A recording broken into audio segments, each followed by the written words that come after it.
Yeah, It's yeah. the recording that I had a lot of Discord sounds pumped into it that really kind of screwed stuff up. So I've disabled all of those. So if you can't hear them at any point, let me know because I might be forgetting to hold down my push to talk button without the audio. Oh boy! All right, session 18. Let's, I guess, try to get through this thing. It looks like Robin's now muted. Oh wow!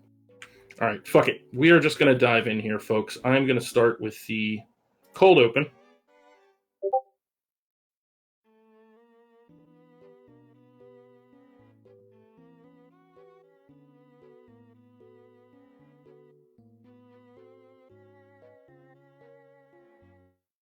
All right. I'm going to turn Pancake up a little bit because I like music. Okay. So we open in the shadows of a tall, jagged mountain range. A young half orc boy stands in a field, his green skin and black hair making his heritage easy to identify from a ways off. He's holding a bow, too large for himself at this age, but nonetheless, he manages to load it and fire it into a straw target some 30 yards off. The sun has only started to beat down. It's not quite midday at this point. Around him, we hear ephemeral voices begin to speak. He's too young. He's practically as tall as Matrona. You know how his kind ages more quickly than most. Well, then he's too inexperienced. It's hard to get experience if you don't let him come along. Another arrow is knocked and fired downrange, less than an inch from the first shot. He reaches back again, and the quiver is empty. The boy lets out a sigh and marches towards the target as the voices come in again. We've talked about you questioning my decisions. You know I won't question your orders in the field, but you chose to make him part of the pack. Stop trying to protect yourself and him. I'm more concerned about protecting him from himself. He was too young to receive. He hasn't even been through the tame. Stop it. You saved his life. Better this than dead. The half-orc boy begins to pull the arrows from the target. One of them is jammed. He pulls harder and it eventually gives away. Unprepared for the loosening, he falls backwards and lands on his bottom. Angrily, he zips back to his feet with an alarming speed and strikes the straw dummy with his hands. He's breathing heavily, face twisted in anger. 3 long slash marks on target. Sometimes I wonder, the voice says.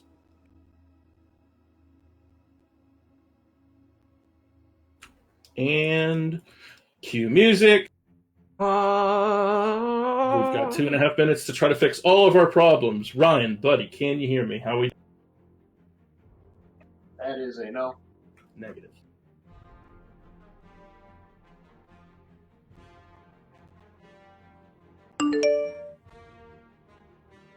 Ah, Oh gosh. Yay! There you are, dude. okay. Yeah, I can hear you. I need to Okay. switch the app. It's the app that's for some reason Mm. works on web browser. I gotcha. Yeah, it's strange because I've never really had a big problem with Discord, but like everybody I know has had enough problems for me to start questioning the validity of it long term. It seems great, but voice chat for some reason, man, it just seems to have a hard time. I get what you paid for. Which is why I'm wondering if maybe I should boost the server, pay, and see if it doesn't improve. I think that's what it is. They've just started, putting regular people in the garbage ever since they started offering first class. Yeah, I'm wondering if it's load balanced or something, and load priority is just really, really low on free accounts and much higher on paid accounts. Tangents. Sorry.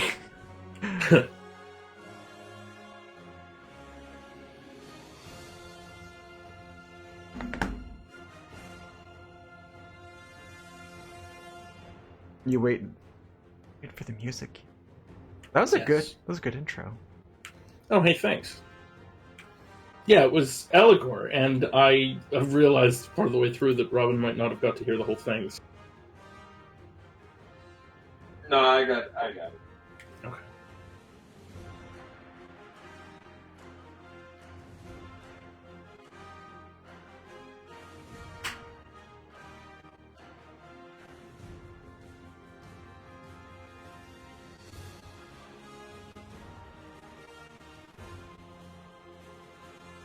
I wonder if I should have just set up a recording instead of streaming. We don't care about Twitch. We care, but I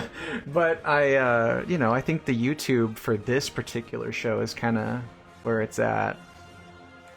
I think a couple people catch us on stream, so I'm sure it's always nice to do that. I record and I go back through and listen to the recordings, and the last one I listened to, I realized how often my audio was cutting out and how often I tapped my push to talk key. So it was just basically like boop, boop, boop, boop for fucking 4 hours. So I decided to make some changes. Yeah. Okay. Yeah, go ahead. We are going to jump right into it here. I guess I didn't officially do the recap, so I'll just read it out of the Discord. I did post it in the recap channel that I'm going to try to do a better job of keeping up with, and since I did the recap this week, I'll just read it. So for session 17, the party had taken an underground passage from the Dreaming Tree of Alanmere and traveled for several days. Eventually, they came across an underground lake and spotted a snakehead on the water. When discussing what to do, they were ambushed by the Hydra of the underground lake. After a scary fight, they managed to kill the Hydra and sat down for a meal of some tasty neck meat. Tia managed to construct a rowboat out of Hydra's skin and bones, yeesh. Also a cape of Hydra skin for Rosie, also bone ores. Eligor took 9 skulls, bones, and teeth, and looks like a character from Mad Max now. Vol and Bivar investigated the water together. They found a treasure chest and an underground, or I guess underwater, tunnel. Rorik opened the chest but was hit by a trap. He was poisoned, which was cured by Tia.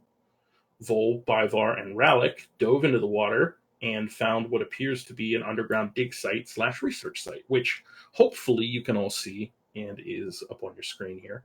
This is one of the maps I had to reintroduce because I broke the entire channel. They lost sight of Bivar for a moment. He had shapeshifted and was scouting around. There was a nice little moment where Ralik bonded with baby lizard Bivar. They returned to the party in time for all of the magic items that they discovered in the chest to be identified. Those should be in your journals if you claimed them. If not, they are on your loot sheet that was passed around that Perry made for everybody. As well as I think they're in the unclaimed loot subfolder under player resources. I passed out the ones that I knew were claimed, but the rest of them are there if anybody wants to take a look. The group then swam to the underground area successfully together and investigated. They found a desk that appeared to be locked. Rorik discovered some kind of wood carving that was a magical trap in the desk. Perry identified it and warned the group. Bivar disarmed the trap, and he found various things, including a trail of crumbs and wax that led under the nearby bed. Stand by just a second here, folks.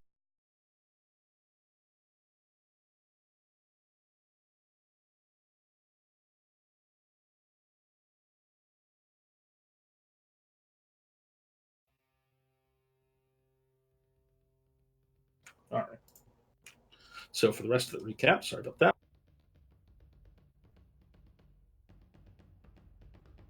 Rorik retrieved the body from underneath the bed before Perry realized he recognized this tiefling, Zarakos, a former crewmate of the pirate ship. Perry went on to explain that he had been held captive on this pirate ship, which is also where he met the gunslinger from earlier in the campaign, Barid. Perry had been approached by the first mate of the crew of this ship while he was held captive, and offered a formal position as first mate if he helped the current first mate overthrow the current captain. Perry took him up on the offer and then took the newfound freedom to leave the ship at his first opportunity. So I wanted to recap that part a little bit because that's what got interrupted. So those are the details you would all know. The party managed to outthink the sealed journal and discovered the tale of the man named Zarakos. Buried treasure, a journey of ill fortune leading to this underground tunnel, Barid, Zarakos, and an unknown man by the name of Hash. Barrett insisted digging deeper would provide all the answers. The only surviving member of the expedition is described as slowly losing his mind, following the orders without question, and helping Bard dig. Eventually, they unearthed an underground cave network, and the entries deteriorated into the mad ramblings of Zarakos. In the margins above the final page, there was a scrawled drawing of an eye. The party discussed for a few moments before being accosted by a pair of hook horrors, and then a pair of umberhulks as well. The party won, you did great, but you do hear footsteps, and it sounds like the things that were coming, it just sounds like a lot more of them. So what we're going to do is we're going to dive into a chase sequence. So this is just something new I'm going to try. Basically, you guys, Bivar is going to suggest that you flee for your lives because it sounds like way more of these things. You've all kind of been beat up and been through a few fights. I should drag him back out because his token was broken. There he is. He's going to yell that, to run. We will just stay in initiative because it's already up, and I think everybody's still on it. So Perry is going to go first and take Bivar's advice and use all of his movement to begin to sprint. Tia, it is your turn. Something's coming up the tunnel. I will also sprint and consult my spell list. Quietly. All right. Now, hopefully, let me know if you don't have control of the token, but you should be able to move it. Yours was one of the two that broke, so. Okay, cool.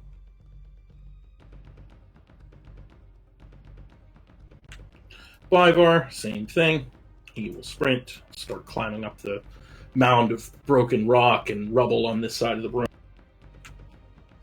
Clipper, it is your turn.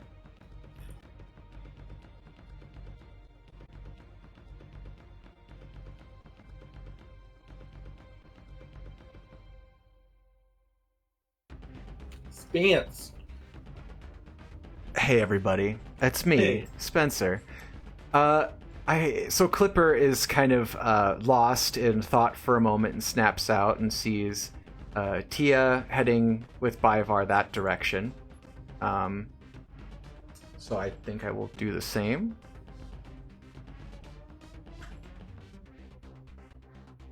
All right. That's it, because there's no, nothing else to engage. So. Right.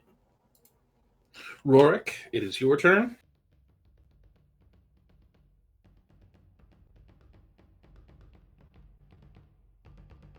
Hopefully your audio still works.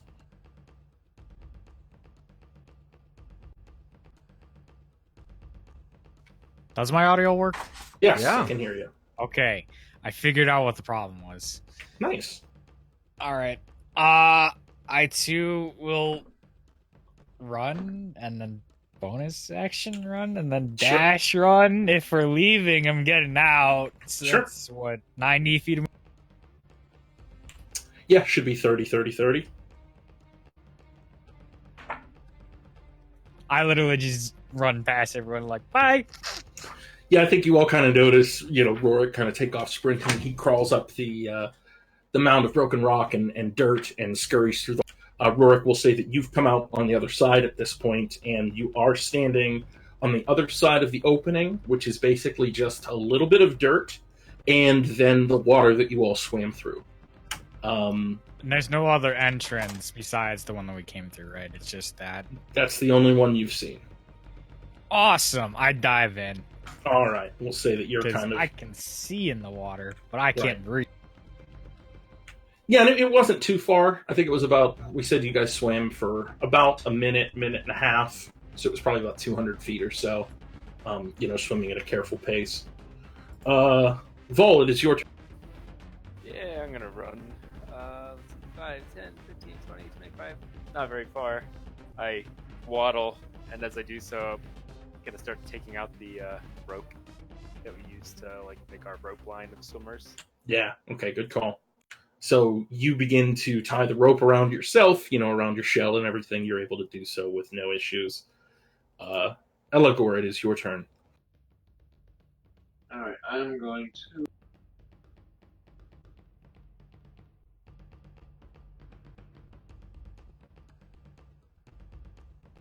run over there and sprint, but I'm gonna stay, in the Okay. of the group. Yeah, cool, for sure. Ralik, it is your turn. Yeah, Relic won't kamikaze. He'll go back and keep the rear guard with Eligor. He'll go and tell Eligor, I swim real well. You go first. Oh, man. All right. So you all hear the sounds of more footfalls coming from the tunnel. There are many. It sounds like a line of drums gaining volume as they... At this point, we will say that with this next round, you all kind of find yourselves standing on the shore. The map that you fought the Hydra on is sort of lost to history, I believe, so no big deal. We were only going to use it for a very brief segment here. But essentially, you are all standing on this small beach, and yes, you do know that Tia's boat is right on the other side of the water here, but you do need to swim to get there. Bivar is going to turn around and cast a spell. A bunch of roots that exist throughout this area, roots, small plants, begin to web themselves and kind of close the way behind you. He encourages you all to dive into the water and swim. Perry is going to wait for Vol to dive in and grab hold of that rope. Tia? I'm gonna grab the rope, and then if it's possible for me to go further without, taking the whole rope with me, I will, but, regardless, yeah, I'm gonna wait for Vol to Sure.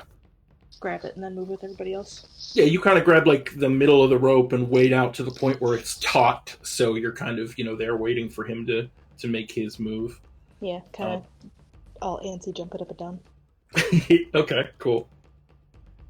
Bivar, we already did. Clipper, it's your turn. With my lightweight frame, but my lack of need to breathe, am I concerned about just going in there to just kind of wander out there with Vol in the water? How are you on dark vision? Non-existent. That was too much for these. Okay. So I would say that Bivar's staff has light on it, but other than that, I don't think anybody's running around with a source of... So Yeah, I'll stay with Bivar then. That's fine. Okay. All right. So I'll rappel down the rope into the liquid. All right. Now, Rorik, you are on the shore of the... Or you're already in the water. Have you started to swim to the other side? Yep. I've started my super dash through water to get it. Okay. Yeah, so swimming is technically difficult terrain unless you have a swim speed, which I believe only Ralik, Bivar, and Vol maybe. Vol might not even have a swim speed. He might just be able to breathe underwater. Yeah, I don't have that. I'm just swimming. Yeah, so you're just While looking at like dashing, 45 nice. feet per round. Yeah. Alright. Cool. Vol, you got a bunch of people standing, holding the rope, looking at you. Hold on. Yeah. Where's the water start here? Do I just have to go past them all? So, yeah, I mean, we're this part's theater of the mind because that map broke. So. Yeah, so I'm just gonna go to the edge then, and I'll jump in, assuming that I'm gonna swim my whole way through, and they're all gonna hold the rope and follow me through. So yeah, I'm gonna go through and jump in the water and start swimming. I can only go 30 feet, so not too far into the water. Okay. Yeah, Eligor, you and Ralik are having a no you first contest.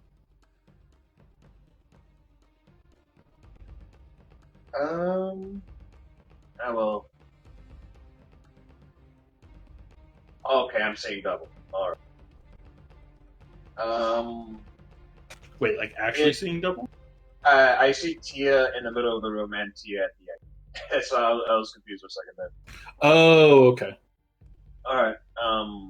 So if Relic has the good swim speed, I'm just gonna wait for everyone else. Is everyone else like leaving, like out? I should say. Yeah, I would say everybody's getting ready to leave. There's still enough rope for you to grab onto. Okay, I'll start grabbing on, but I'll be like ready to get back to help defend if it gets like too much or something comes. Okay. Rallick, you're kind of standing right behind you is the web of roots and plants that Bivar has made to constrict the tunnel. You are kind of just watching everybody dive into the water, and Bivar looks at you, and it is your turn. Yeah, I'm not going before Bivar. I'm gonna motion for him to go. Say, I can swim fine and I can see well. Get in, and I'm going to take the dodge action. I'm going to defend to give the slower people some time, if necessary. Okay.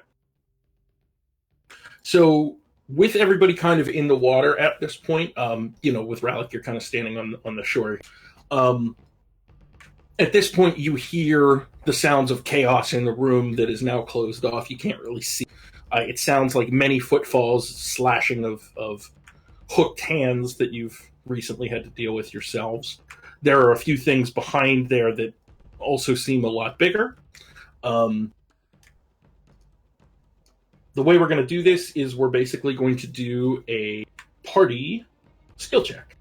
So for the swimming part, everybody's got to roll athletics because that's the swim, basically the swim skill.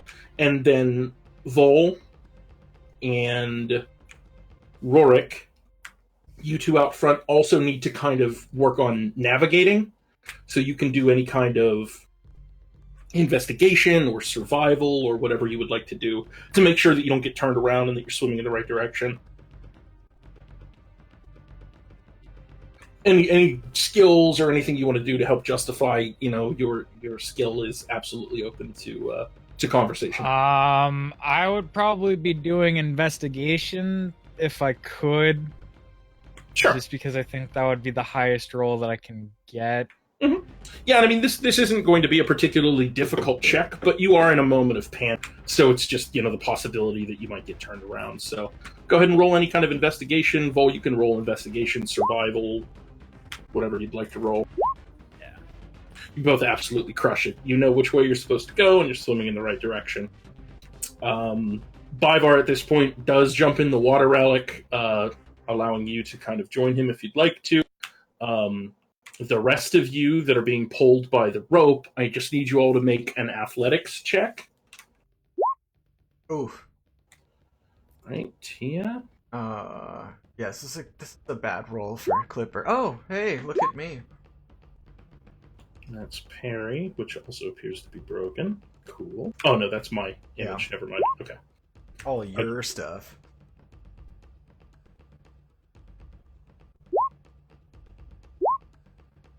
Yeah, I'm just purposefully staying in the back as I'm following and paying attention to what's going on behind, because I kind of figure I can catch up easily, and I don't want anyone. If they do bust in, I want to make sure that someone fights. And due to the rope situation, Eligor abandoned us.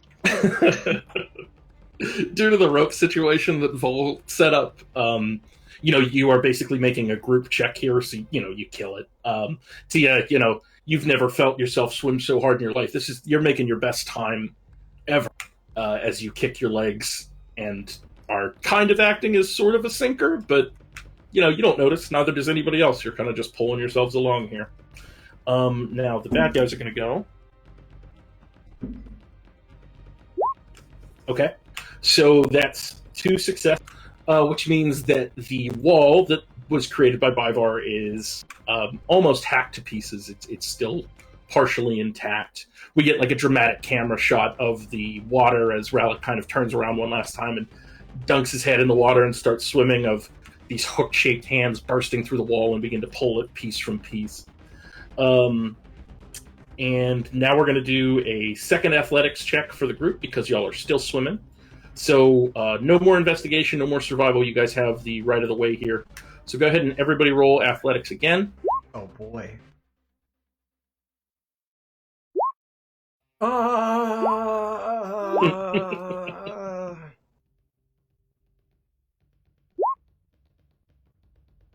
Yep, still doing fine.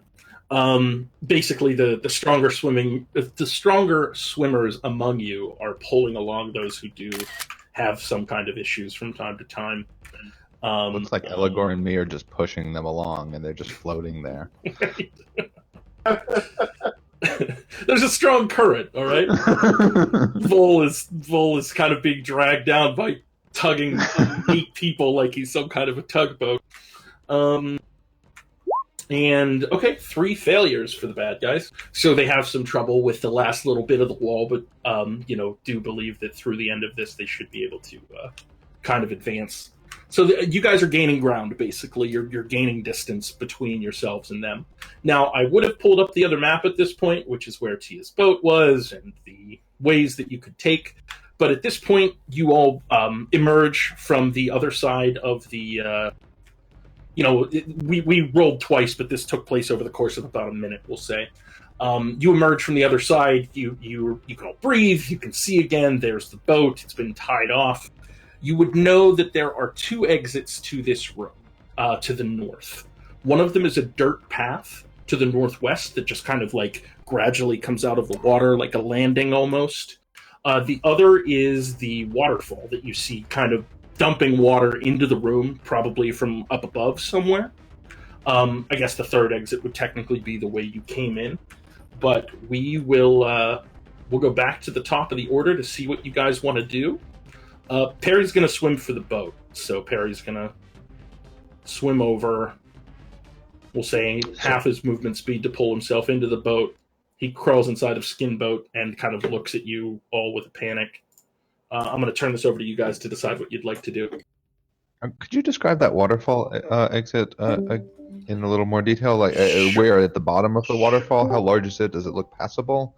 Yeah, absolutely. So it is a waterfall that dumps into the room, and it's not like some kind of cascading, like, beautiful thing. It's very, like, back and forth, you know what I mean? It hasn't been here that long, so the water kind of crashes from rock. It's not like you'd need to be able to jump out of the water and go 15 feet straight up, but the water seems to be dumping from about 15 feet on high. That's from the surface of the water itself. But if you can get over there, you might be able to hoist yourselves up there, and that would put, a pretty decent-sized cliff between you and whatever is pursuing you. The other option is, of course, the landing, which is... You could probably get there in the same amount of time, but you're still on the water level, and, it just seems to lead off in a different direction, so... Yeah, I say we try to scale that. Yeah, do we know that the creatures that are following us, or if they're the creatures that are following us, are like the ones we fought, where they didn't seem to like have normal vision? I would say that some of the creatures that are following you, you would know are the Hokors, which did not seem to have vision of any kind. They seem to be moving about based on echolocation. Okay. I guess based on that, Tia would probably say if we go up the waterfall, all that sound might mask our escape. The water hitting the rocks. Good idea. Is using the boat of any practical use to getting to that waterfall? Otherwise, you're going to have to make swim checks, but... Oh, okay, so it is across the water from us. Mm-hmm. Yeah, I would say both paths are about 60 feet from where you currently reside. Okay. They're just, one's northwest, one's northeast. Sounds like you guys are going to head for the waterfall. Am I reading that right? I think that's the only option. Okay. So the boat can fit about 5 people. Perry's already in there, so we'll say that 4 more of you can climb up in there if you'd like to. Yeah, as soon as Rallick surfaces, he motions for y'all to go on without him. He can follow. No, you can take my spot. I swim better than you. Get on. Plus, it's our mission to protect you. Did you forget that? I don't have to breathe, so I just figured, it'd take one less thing off my mind, but okay. Okay. So we've got Tia in the boat, Clipper in the boat, Perry in the boat. Bivar, Vol, Rallick, you're going to stay in the water. I guess that means, do you two boys climb up in the boat too then as well? Rorik, Eligor? I thought I was already like halfway wherever we were going by the time they got. I would say you hit the other side first, and you can be, definitely a few feet into the room, no doubt. So if you want to be about halfway to where you're going when you turn around and ask, where are we going? Yeah, I want to do that. I don't want to backtrack. I just want to keep going. Okay. I'm gonna stay in the water. Okay, you're going to stay in the water? All right. In that case, we are going to have the people in the water make another athletics check for me. Again, you've got about 60 feet to go, and swimming is difficult. So you're moving about 15 feet per round, unless you dash, obviously, which you can do to move the full 30.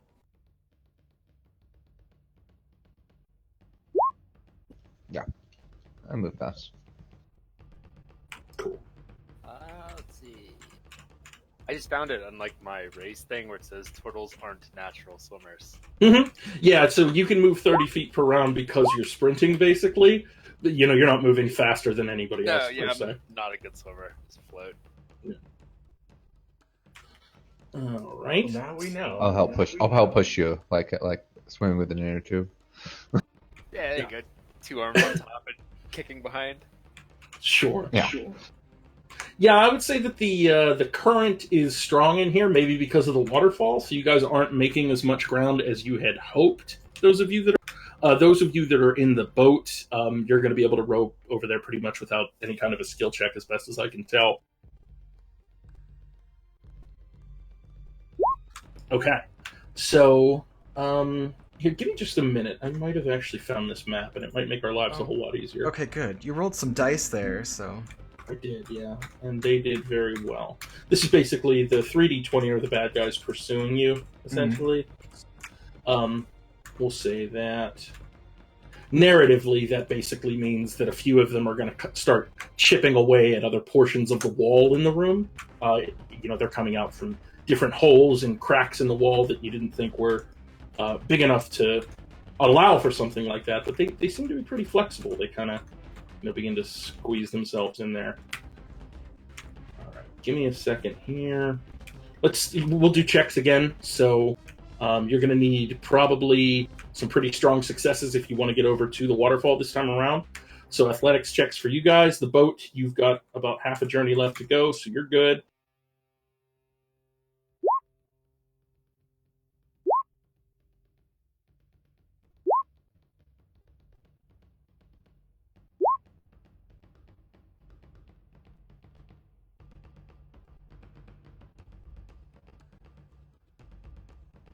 Oh, I need to do one. Hold on. You're good. Nope. Every slight delay is an opportunity for me to move you back to the map. I thought you were on the boat, Clipper. Oh, no, you're right. I am on the boat. Forget it. All right. Can everybody see now, maybe? Yeah. Okay. This is the map that you were on.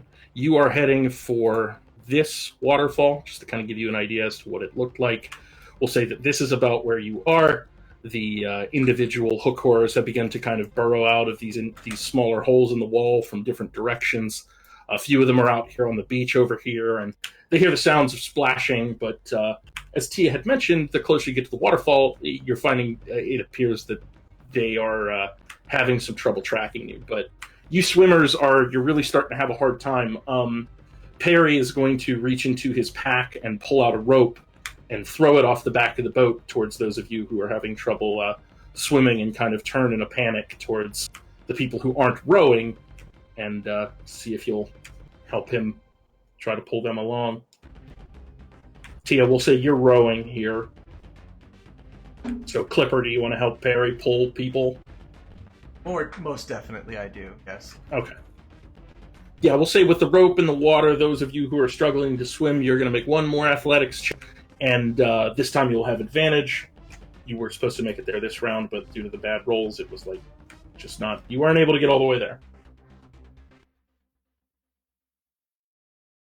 Well,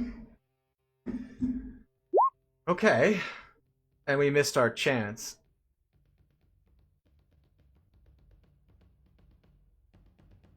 Right? What do you mean?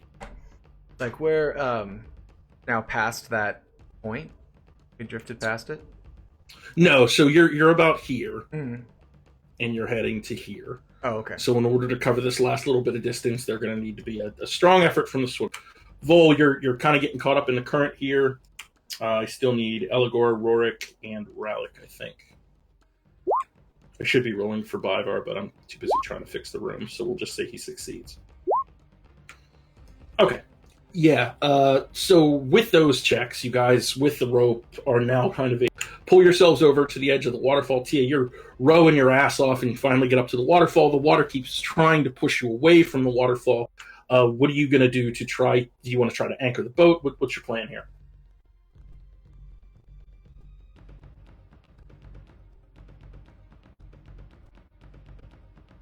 That is a good question. Is there like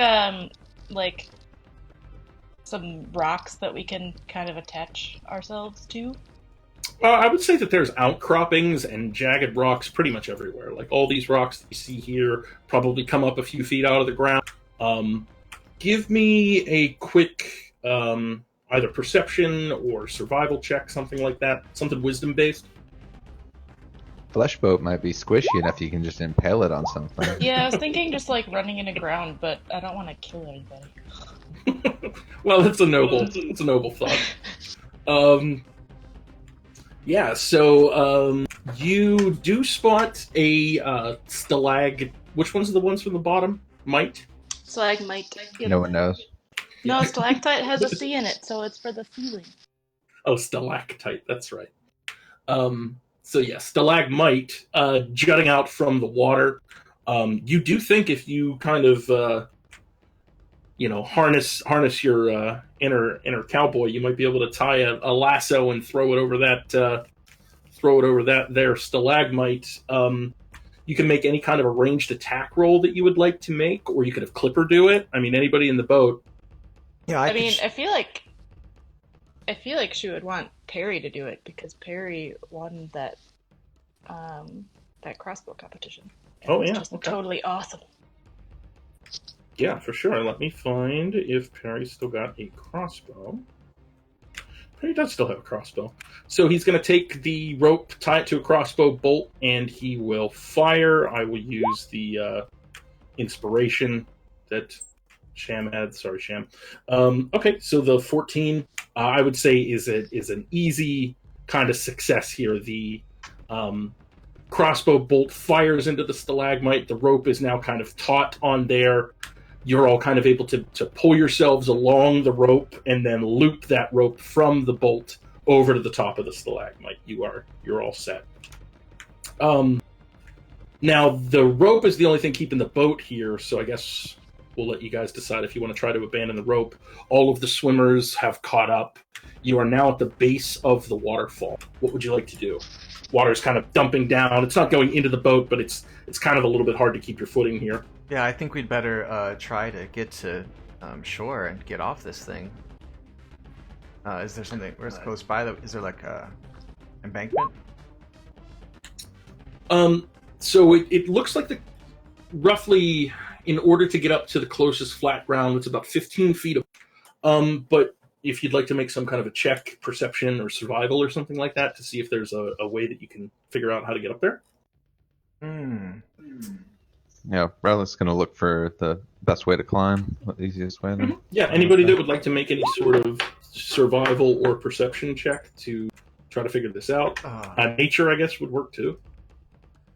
I only have perception as well, but...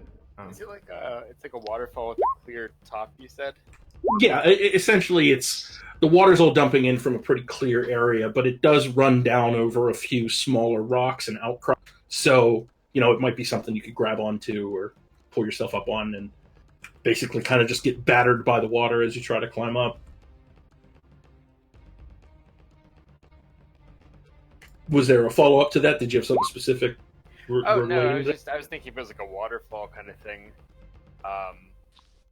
with like a top that you could go on to pull other people up. I had an idea, but it doesn't sound like that's. Mhm. Yeah, I mean, once somebody gets up to 15 feet, you could absolutely try to, pull people up along. Yeah, so this is a pitch I would maybe turn to Rallick, being as I think he will trust Rallick a little bit too. Rallick, if I was small, could you toss me up there? I should be able to toss you up there. So you If toss you were me put- up there, then toss the rope up there once I'm big again.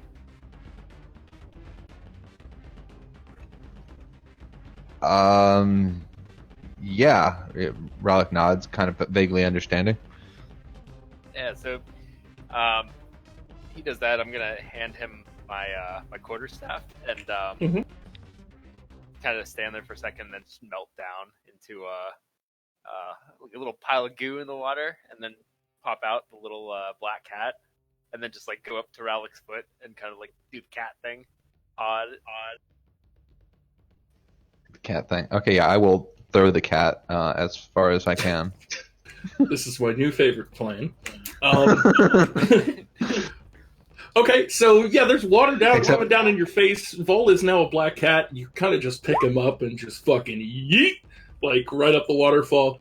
Give me a strength check, just a base strength check. No, nothing additional to that. Yeah, it's easy. You're just like, whew. The cat flies up and over the edge of the waterfall. Vol, you kind of land on a kind of like a small embankment at the top of the waterfall. Yeah. So does it look like it's big enough for me to stand up in turtle form? Yes. Yeah. So if I land there, I'm gonna quickly remelt and reform into the turtle bowl up there. Yell down, "No, toss me the rope, but tie it around and you can climb up." I will toss him the rope. Okay. Go ahead and make another strength check for me.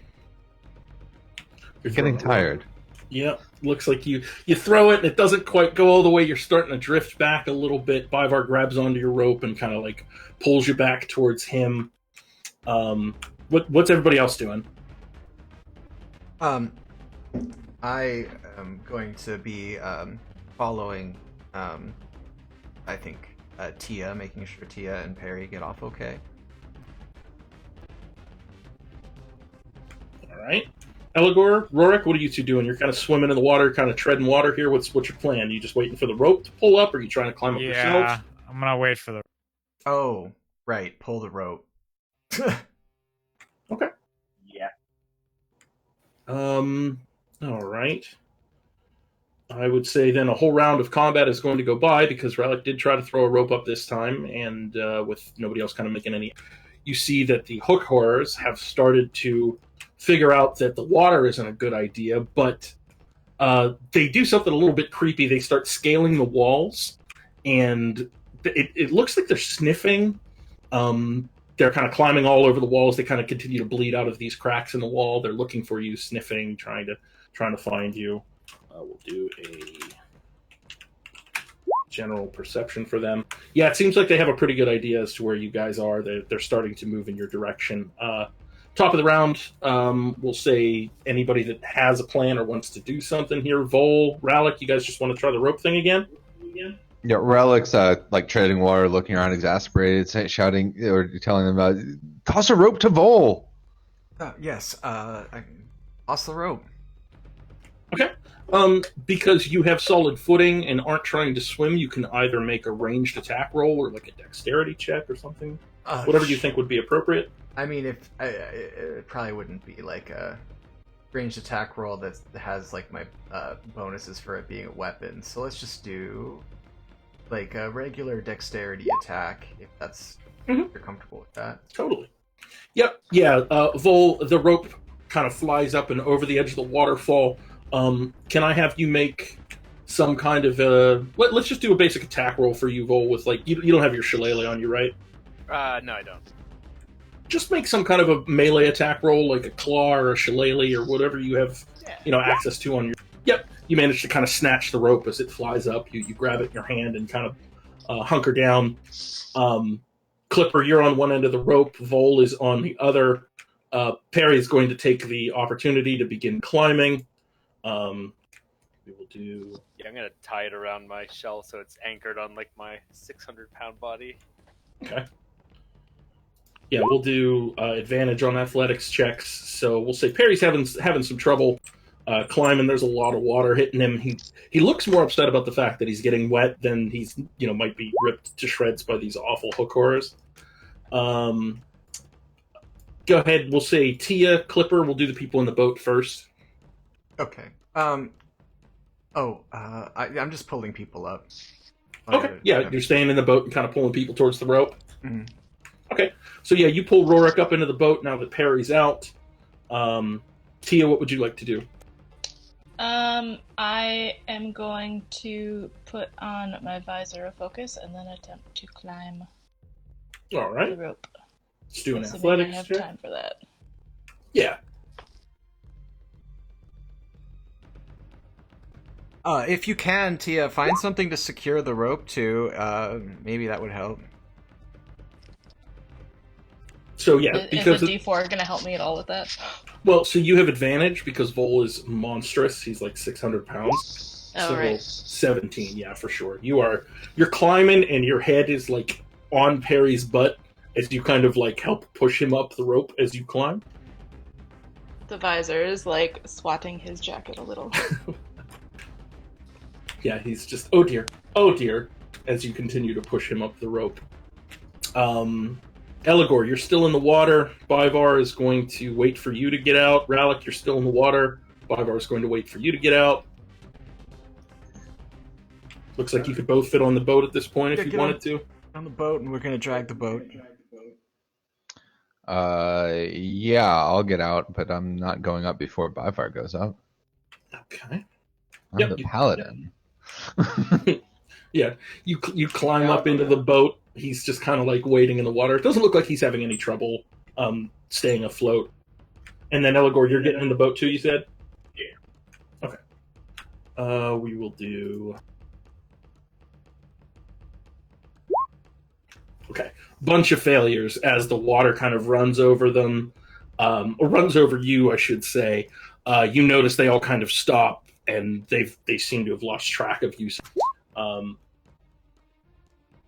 that's a good question, T. I think you guys did have a bunch of that, if anybody were to be so inclined. Unless you're just looking for a snack. I would say Perry will go. Another athletics check. Okay. Perry makes it to the top Vol and kind of like, crawls hands and knees at the top of the waterfall over to the little outcropping you found yourself on and grabs part of the rope and is doing his best to help you pull. Tia, you can go ahead and do your athletics check now.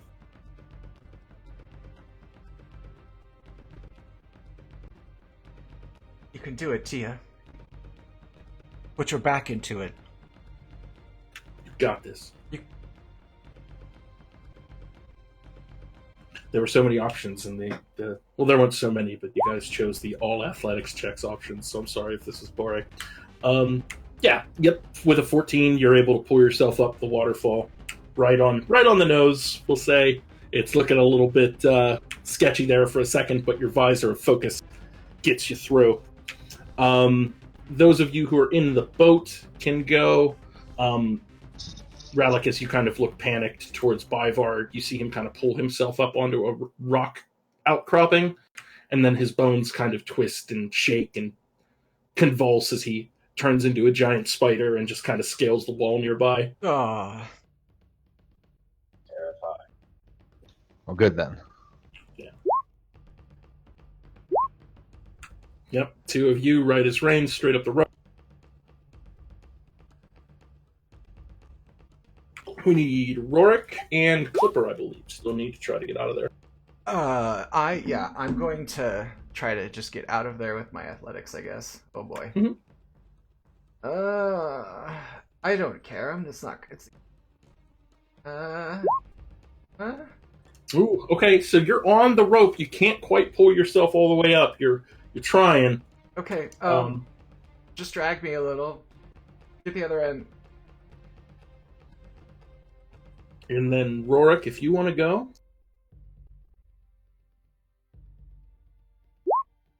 Okay, with the advantage, you fly up the rope, stick your head between Clipper's like you've got him like you're playing chicken in the pool, and you just pull yourself straight up the rope with him kind of on your shoulders, and you all kind of pull yourselves up. You've then got the rope.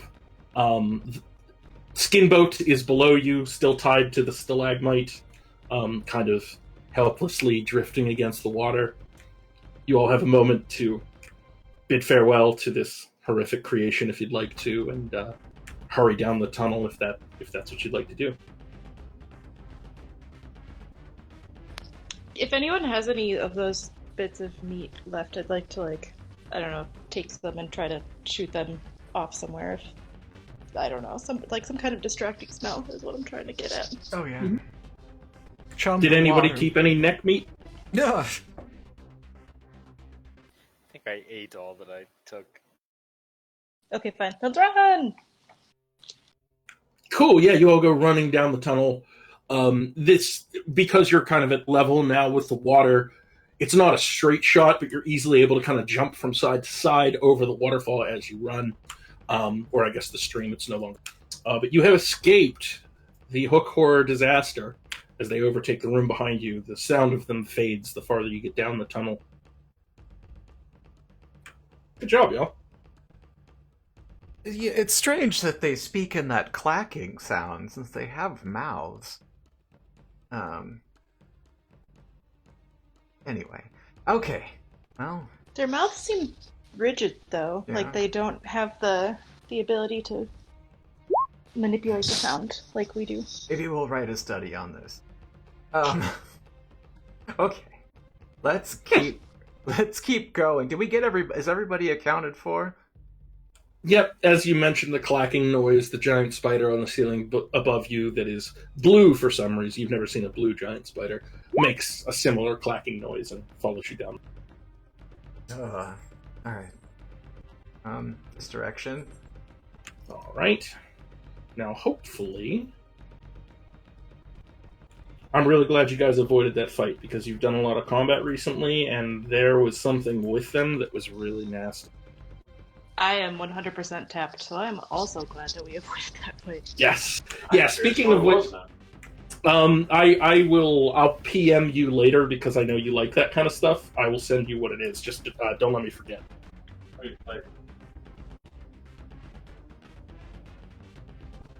All right. So we'll shift over the music here. Yeah, there were a couple options there. If you wanted to try to parkour up the waterfall, I was going to let you do acrobatics checks, but the athletics won the day. Okay.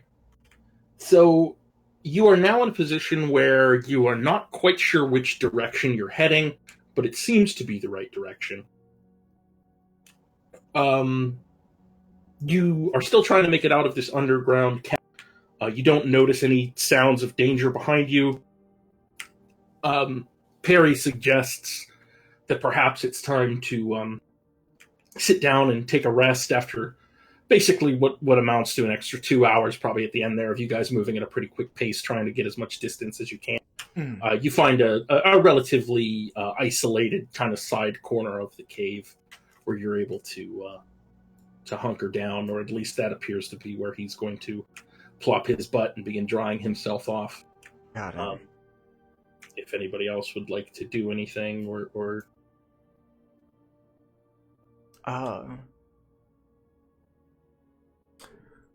No, I think I'm like adjusting my my built-in munitions and tools and things like that. And...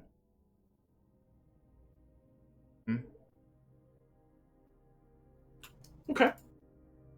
Yeah, I mean, we'll say that at this point you camp out and you manage to take a long rest. So you've survived the day. Everybody can go ahead and take back all of their resources and check all your boxes and make sure that everything is good. I'm a fighter. I don't care. I'll go all day.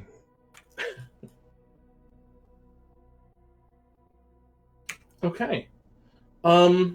So at this point, again, you've got a pretty clear tunnel to follow. I just want to know a couple of things. First, I want to know at what pace you'd like to move. Are you going to move at a normal pace, a slower pace, a faster pace? Stealthy pace would be my vote. Are we running low on supplies like food for all of you? Or? No. Vol keeps sprouting berries. Absolutely I don't know where they're coming from. Yeah, like I never get to eat my rations. I feel like they're starting to go bad.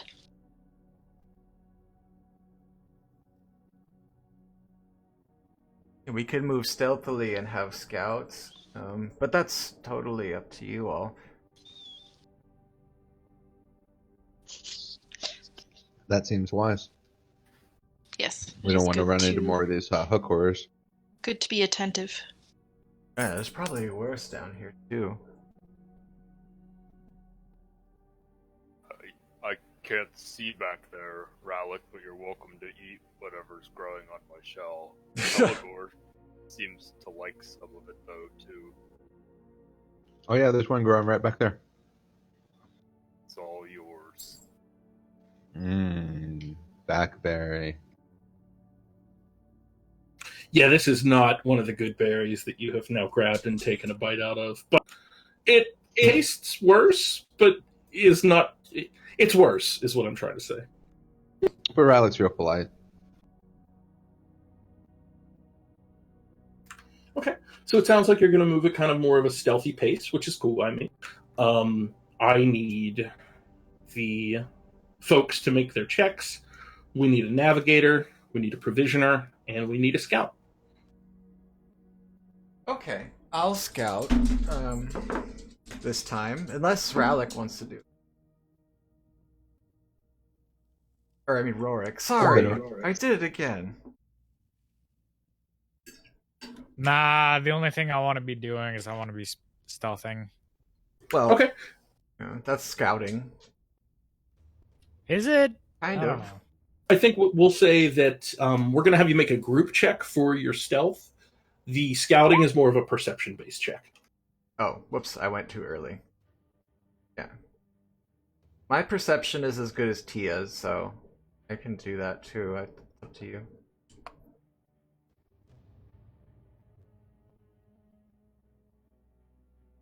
Perry obviously handles navigation duties and does so quite well. Just need a scout, and I need a provisioner. I think I usually provision, right? That's the one I usually do? Yep. Yeah, so survival check or something like that. Yeah.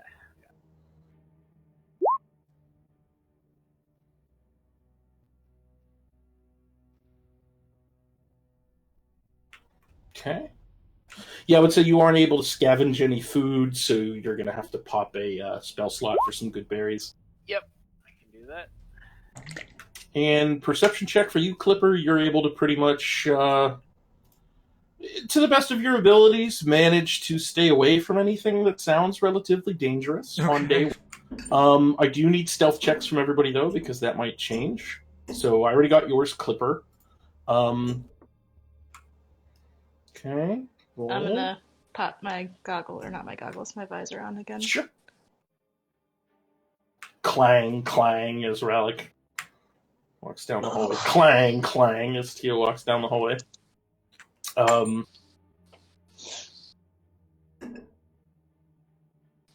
Okay. Oh my goodness. Well, that's certainly going to help.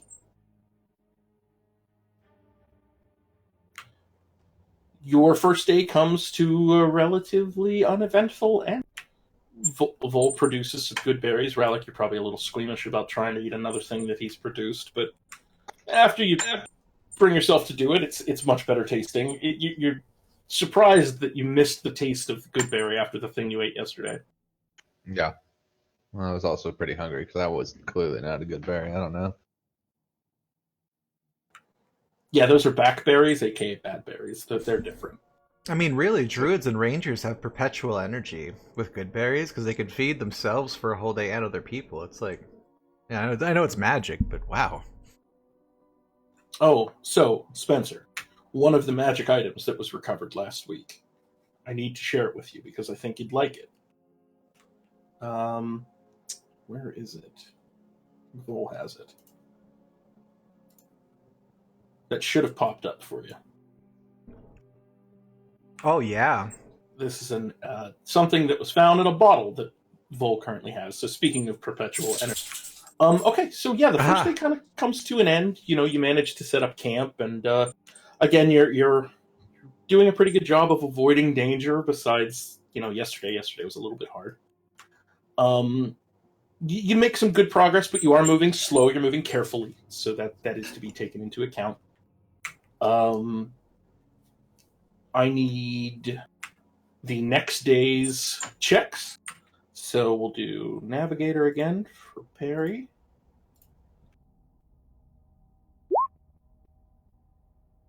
Clipper, okay. And Vol, if you want to do another survival check for me. Yeah.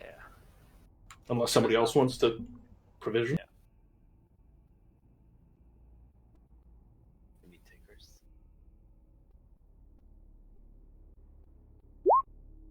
Can I use this and use it on a survival check? Like, is that? Yeah. I didn't know. Yeah, you're just praying or whatever. Mm-hmm. Yeah, some GMs try to like make a roll where it's like, hey, don't use this on every goddamn check. But like nobody's abusing it at all, so I'm fine if you want to use that on yeah, no, I was only going to use it because like he didn't find anything, and I think the last time I did it, I didn't find anything either. So he's going to wake up and give himself like a little pep talk.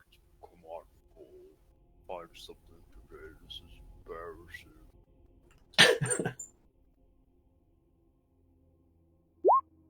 Yay. Oh yeah. So like, you get yourself all fired up. Like today's the day. I don't care how far I have to walk. I don't care how hard it is. I'm going to find some food. So you set off round the corner and come across a whole field of these like really tasty mushrooms. Like you didn't walk 5 feet and found this very healthy, very tasty underground mushroom that you're familiar with. And it takes you not a moment to scoop them all up. And oh, now that you talk about that too, has my hair started to grow yet? Did we Did roll you- a 1d4? I don't think we did did. you actually? I don't know if you actually applied it or not. So I didn't want to make the assumption. Oh, I didn't know if I know I took it, but I didn't know if did I have to do anything with it? Yeah. So basically, what this is it's like a small glass vial, and there is this frond like the one that you see in the handout that is inside of the jar, and it's kind of like reaching towards the edges of the jar from time to time. Like you notice it move, and basically, the check that Tia did would allow you to know that what you need to do is basically like take it out of there and put it on your scalp. Just kind of like take the little seeds off the edge of it and rub it into your head as if you're using some kind of shampoo. Oh And, yeah, if she told me that, yeah, I would have done that out of basic curiosity. Wonderful. Okay. So yeah, let's have you roll your 1d4.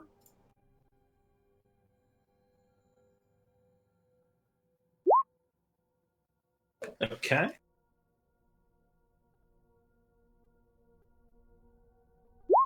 So, as a matter of fact, about halfway through your day, as you guys travel, if you could get me your stealth check. Group stealth for the day.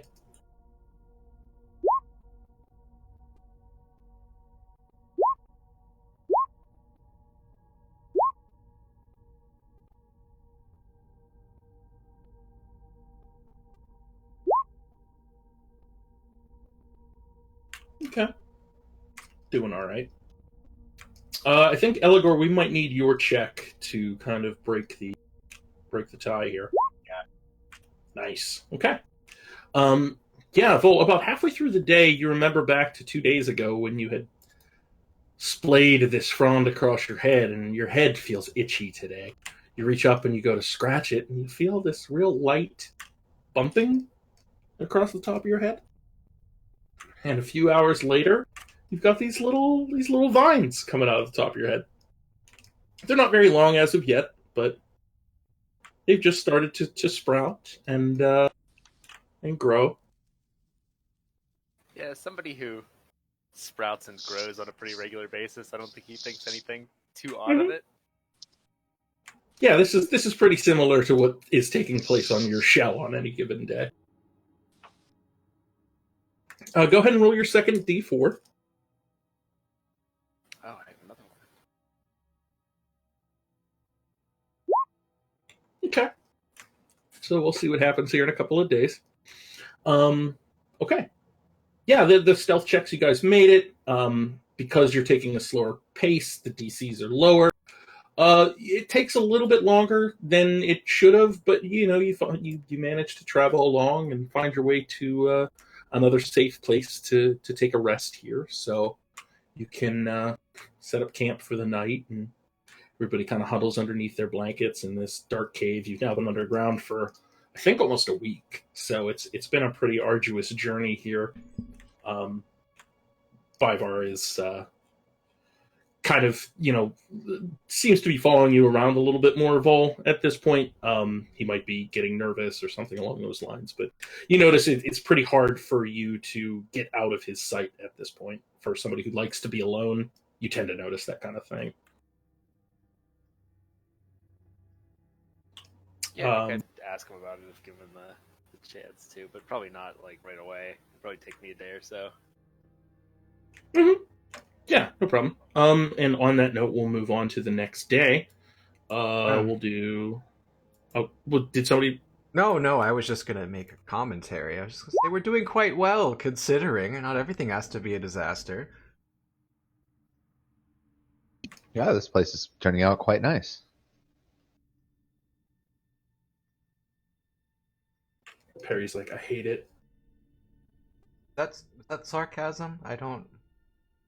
No, it's peaceful down here now. Oh, okay. And Well, and I like the new sprouts that Vol has. I think there's a flower growing in there. Oh, help yourself if you're hungry.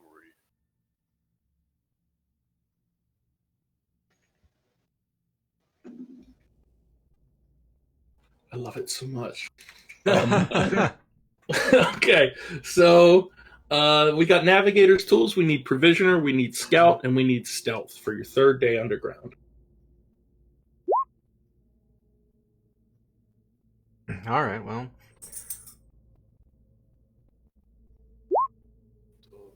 Here's my spell slot. Yeah, what happens today is like every single time you try to find something, you find yourself having to push your hair out of the way. It's starting to get long. It's like down over your eyes at this point. You've got like the Bieber cut, the old school Bieber cut going on. And you're like, kind of like pushing it away from your eyes from time to time. I didn't realize it was so difficult to look good. Beauty's curse. Stealth checks for the group, please, just to make sure that you guys can continue to move at your quiet pace. all right. Oh wait, I did. You did, yes.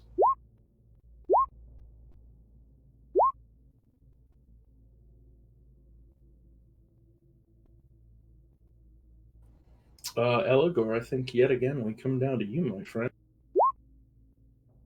Oh no, Tia got it. Okay. Sorry, leg. Nope, that was my bad.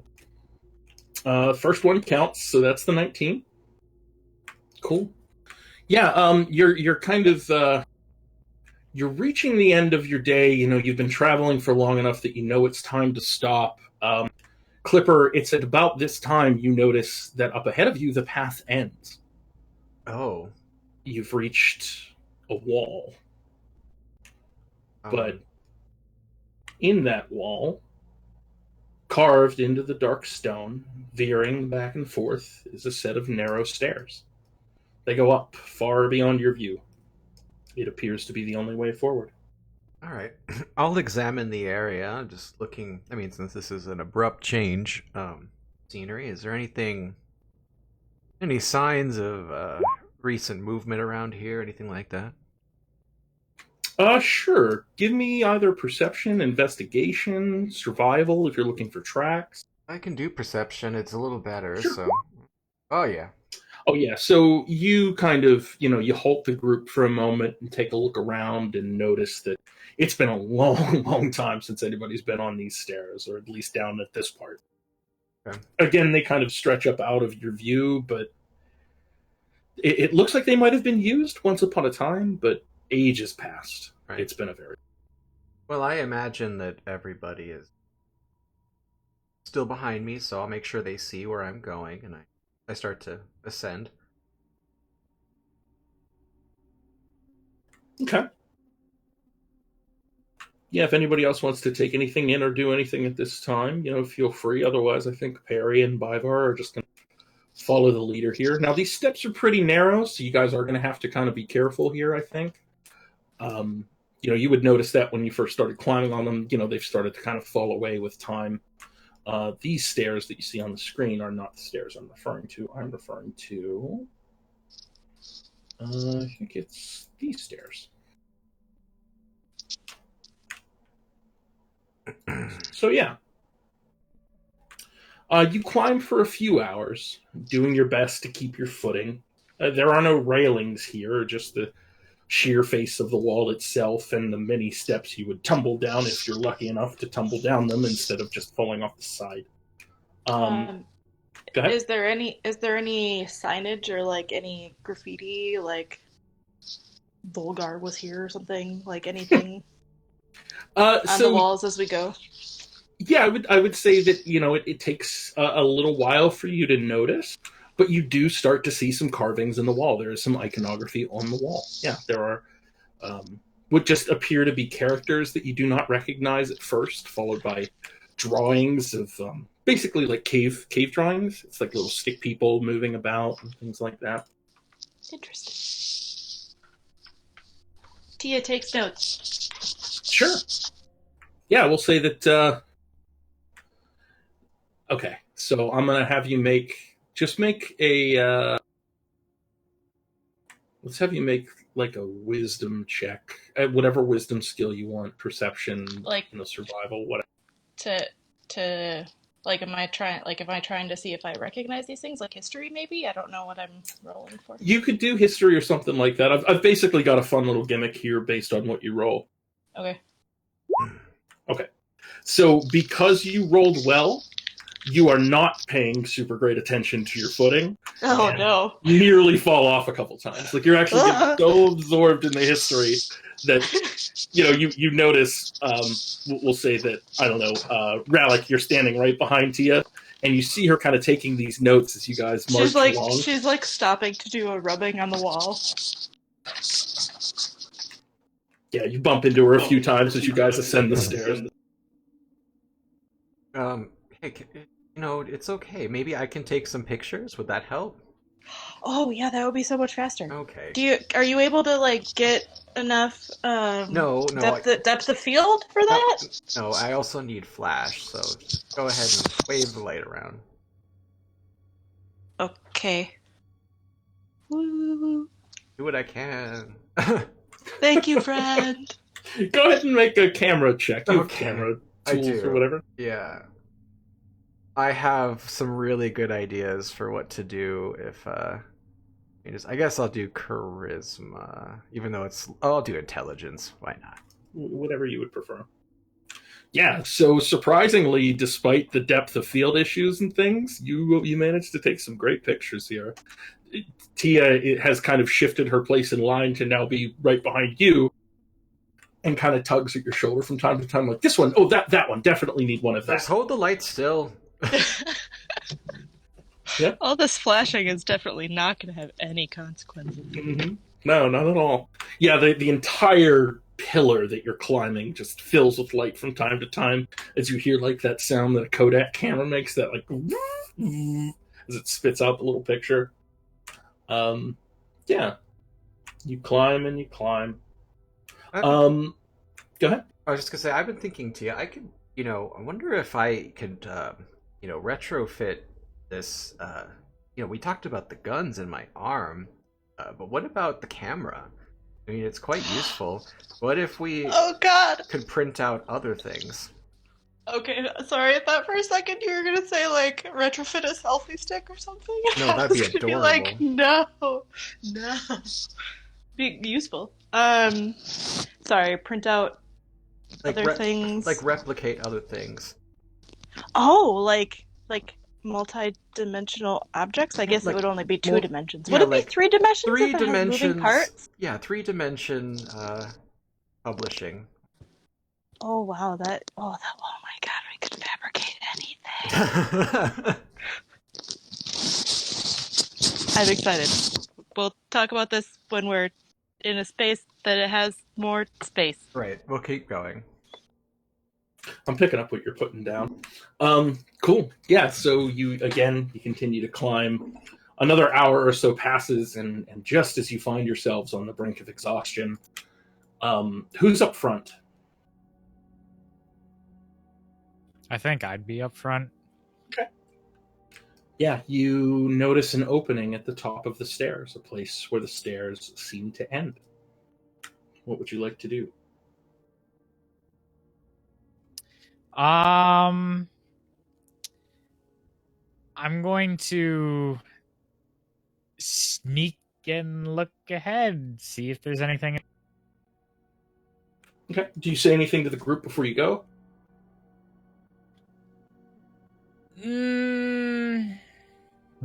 Yeah, I'll just signal to hold. Say. Okay. Yeah, I was going to say otherwise they're just totally going to clank right up behind you while you're trying to You sneak. hold So that right angle with your arm, like, yeah, Rainbow Six signs. Mm-hmm. Yeah, and then you manage to sneak off up ahead. Byvar's confused why you told everybody to steal second, but you head up and ahead, and come out of kind of the mouth of these stairs, and you find yourself in yet another cave. It's warmer up here though than it was down below in the cold depths. Make some kind of a survival or perception or some kind of a check like that. Nature, even. Whatever you would prefer. Yeah, you're not sure from where, but there is a waft of fresh air, as fresh as swamp air is, coming from somewhere. And again, you can't really pinpoint it. Okay, I'm gonna go back and inform them that I smell fresh air.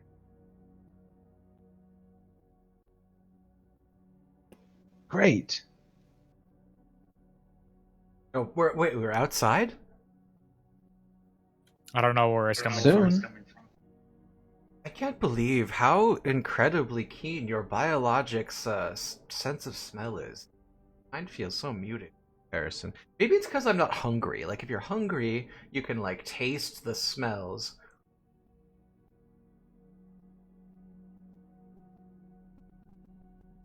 Perry cocks his head and looks up at you. Okay, never mind. Okay. What would you guys like to do? Well, let's see where this leads. I mean, we should be. Piper, where are we going? Where's this place supposed to go out? Isn't it supposed to come out near that castle?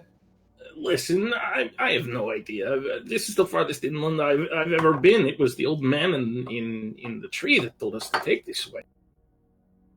Oh, cool. You're just an NPC, I figured. Yeah, almost like I had this repository of knowledge that you could just call on whenever you want. Yeah, basically.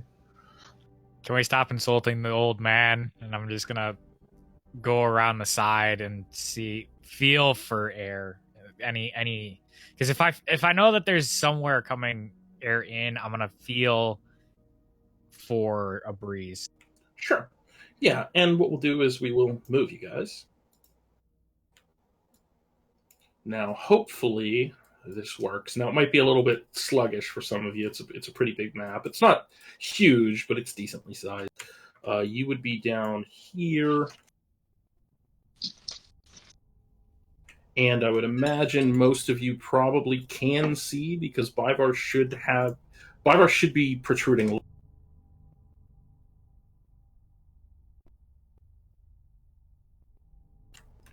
Is anybody can not see, yeah. able to see? Okay. Yeah, so you found yourselves kind of at the top of the mouth of the cave here. You're not really sure where the air is coming from, I would say, Rorik, but the area is yours to explore. I'm gonna say that maybe we take our break at this point, okay, because sure. we're gonna get a little bit crawly here, and I don't want to interrupt the flow once you guys get started. So, if you want to take, take your 5, take your 10, take whatever you're comfortable with. I know we started a little bit late, but we'll resume when we get back. All right. I'll miss you all. I'll be back in just a moment. Okay.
And we're back.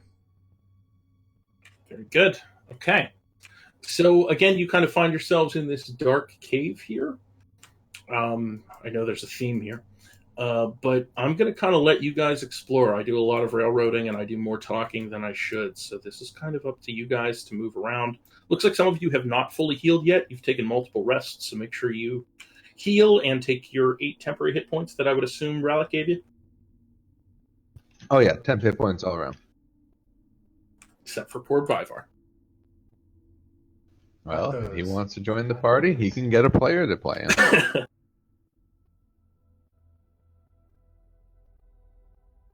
Get Emiya in here to play lizard people. Yeah, there you go. NPCs know how it works. This is the rules. One of these days, we're going to leave his corpse by the side of the road. We wouldn't do that if he had a player. It's just true. As easy. It's not that you wouldn't do it. It might just take a little bit of coaxing. Wonder what's up here, guys. Oh, right. I forgot we're in a new area. Okay, yeah, who's got... I wonder if we have the torch API. Hold on. I do believe I have a torch token that you should be able to drag out that probably doesn't have a token anymore because I broke everything. Oh, no, wait. I don't know. Oh!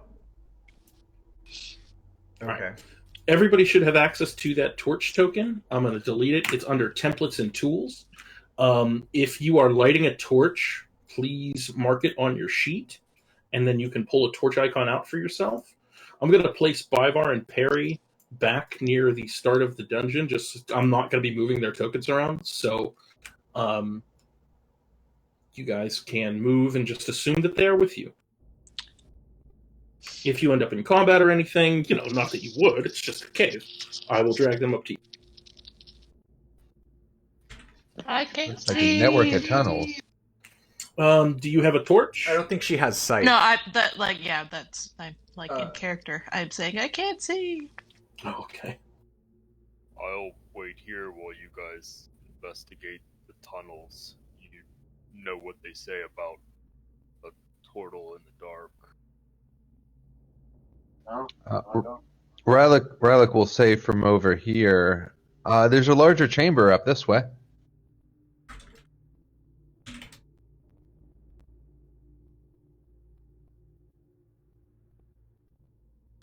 We'll say Perry and Bivar follow you because that's a thing they would do. Okay, yeah, that's good, because I fixed...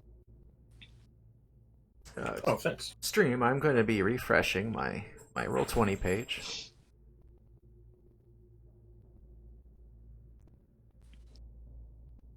And we'll join them. Yeah, I'll also follow, assuming we get some dancing lights or something. Because I don't think I have a torch. I think I've gotten lazy. If anybody does reset or refresh their page, I added the torch API, which just adds the torch light to your character. I'm gonna sneak this way and see what's up. Okay, sure. Yeah. Rorik, go ahead and make a stealth check, just to see if the party notices you bail. There we go. So you just have to type in !torch, and then !snuff. Nice. Thank you for doing that. So yeah, we'll say that Perry is going to do dancing lights, but he is going to be following Rallic, so you'll only have light if you follow Rallic. If you could highlight your token and do !torch in the chat, that should provide light. There you go. What's the deal with this water? Sure. Yeah, so I guess I should probably give you some kind of a description, right? So, what's the deal with this water?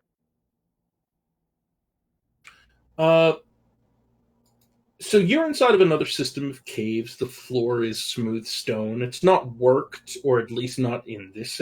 But it does appear to be pretty level. There are small pools of water in the area. You found one that does just appear to be runoff from either the ground above or an underground well. It's kind of hard to tell. It doesn't smell great, but it's water.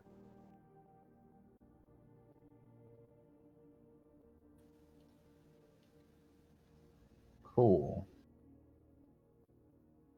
Nobody notices as Rorik kind of just dips away. Okay, fine. Rorik, do you hear anything? What's going on? Oh no, I meant Oh. 21 because he snuck away and nobody's passive is 21 or higher. So Right. literally nobody notices as he dips away.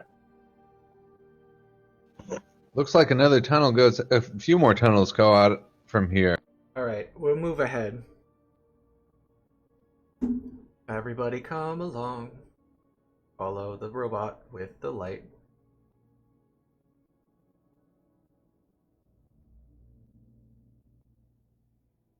Is this man-made? Give me. I got history, nature. I don't have nature. Yeah, give me a nature check actually, because that would make sense to know whether it's natural or not.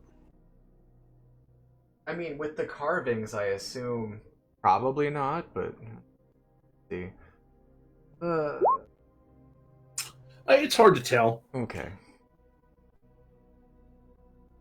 You haven't spent too much time in caves besides the last week of your life, but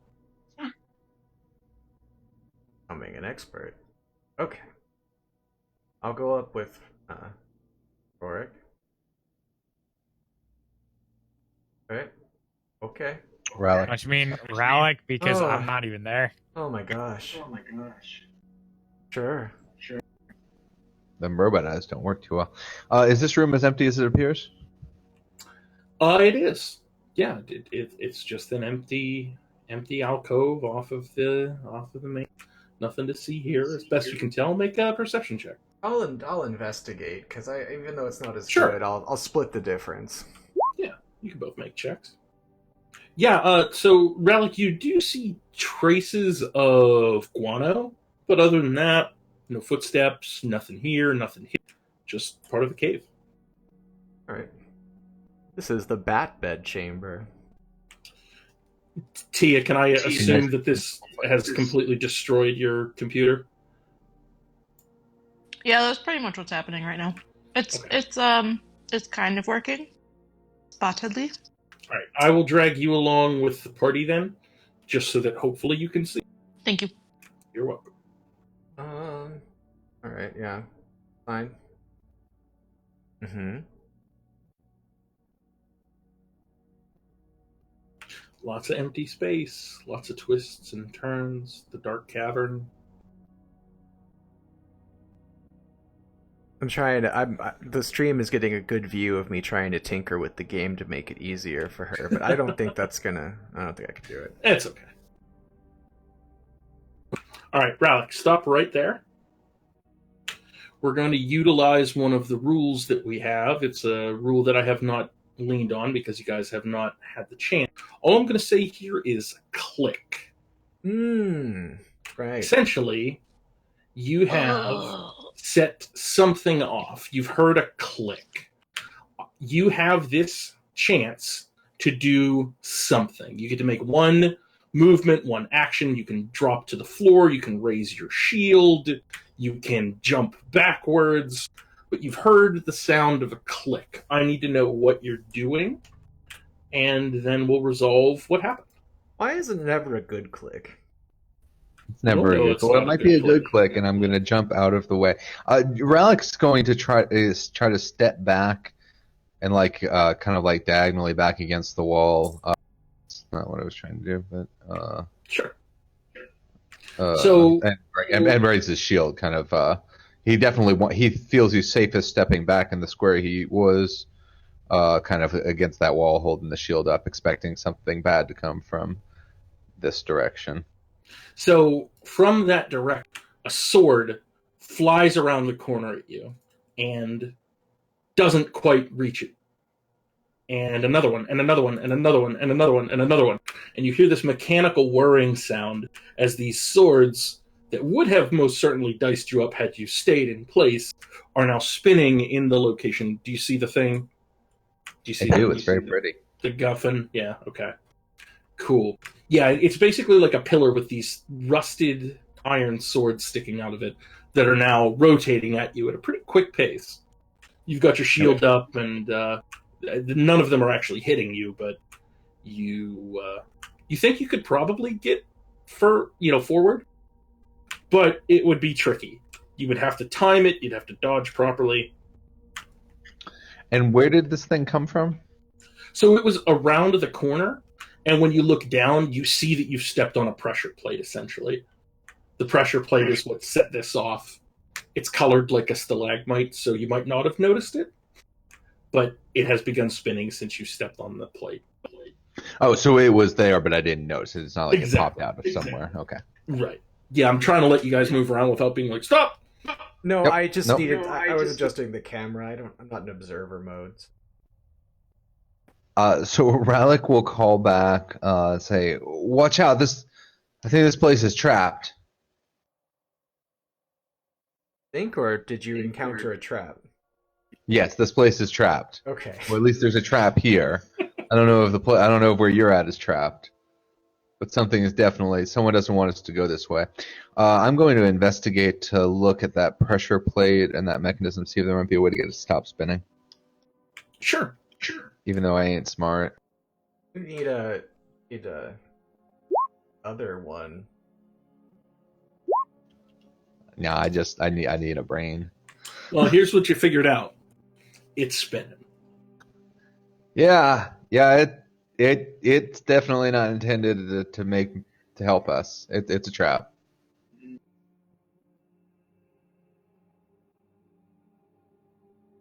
I don't want to go that way. As it continues to spin. Maybe we can go around. Okay. Well, if we can't stop that thing, then yes, we should. It looked impossible to stop to me. It was spinning real fast. Tia, you can make a check with your... What do you have? Smith's tools? What the fuck do you do? Smith's tools and Tinker's tools. You could make a Smith's tools check to determine how it was made, or a Tinker's tools to try to determine how it works. Yeah, it's got all sorts of gears and maybe even springs in there. I don't know. We could probably jam it somehow. Maybe, but I don't know with what. Big rock. So that would probably be Tinker tools. See if I could figure out. Okay. My goodness. I think I clicked it. I'll just do it again. It's okay. Oh, It might take a minute. boy. I definitely clicked it twice. I'm sorry. It's okay. I kind of figured this would be disastrous for your setup, and I do apologize. But I just, I figured I'd throw this in here. With a 14, it's really hard to say. You're not quite sure how to disable it, but you have a pretty good idea for how it works. The pressure plate got pushed down, which probably broke something that was holding this thing in place, and it resumes its perpetual spin. Okay, I can't really get close enough to figure out how to disable it, but it's gonna go forever somehow, which is really intriguing. I wonder how it maintains its momentum despite all the friction that's happening. Well, like I said, She just keeps going. we've proven Rambling perpetual for a while. energy with the very fact that we could eat off of nothing. Not we, but Oh yeah, that's right. Magic. Maybe it's fueled by good berries. Oh, that means we could just throw bad berries at it and it would stop working, right? Worked on me. My secrets. maybe good berries just time travel food from other points in your life back into your stomach. That would be Oh awful. man, I forgot I have old reliable. It's only a +1. It wouldn't have mattered, but permanently checking that box. Yeah.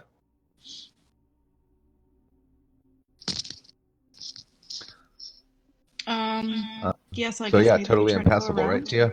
Yeah, I don't know how to disable that thing. It seems How high off the ground is it spinning? There are swords at different levels. There's one around your Ah. ankles. There's one around your knees. There's one around your midsection. One, just higher than that in your chest. One at your head, and then one a little bit taller than you are.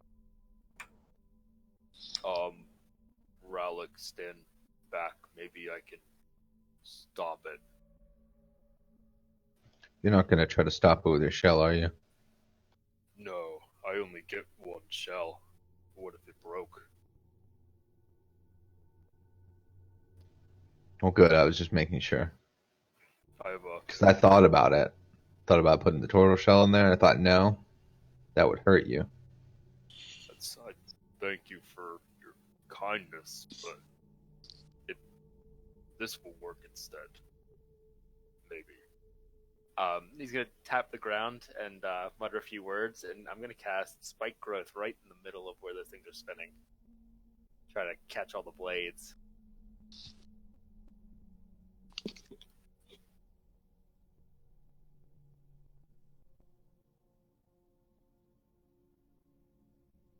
It was such a good idea, it killed Jim. God damn it. My bad. Sorry, I'm so used to the push to talk sound that without it, I get confused. Okay. So you're casting Spike Growth on the actual thing itself? Like the things that are spinning around in circles. Wait, you're making it spikier? Well, trying to catch the blades. Okay. Couldn't I just shoot it? Just trying to gum up the works. It's a good Alright. idea. Okay. Yeah. So let's go ahead. How big of a radius is Spike Growth? 20-foot radius centered on the point, so it's right where they are spinning.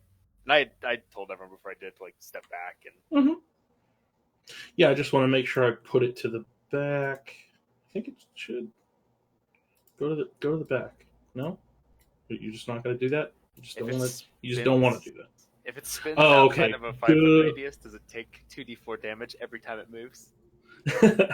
I was on the wrong layer. Hold on, there. That's what I was trying to do. So, Vol, you tap your staff, and these spiked vines come up out of the ground, and they wrap themselves up around this thing.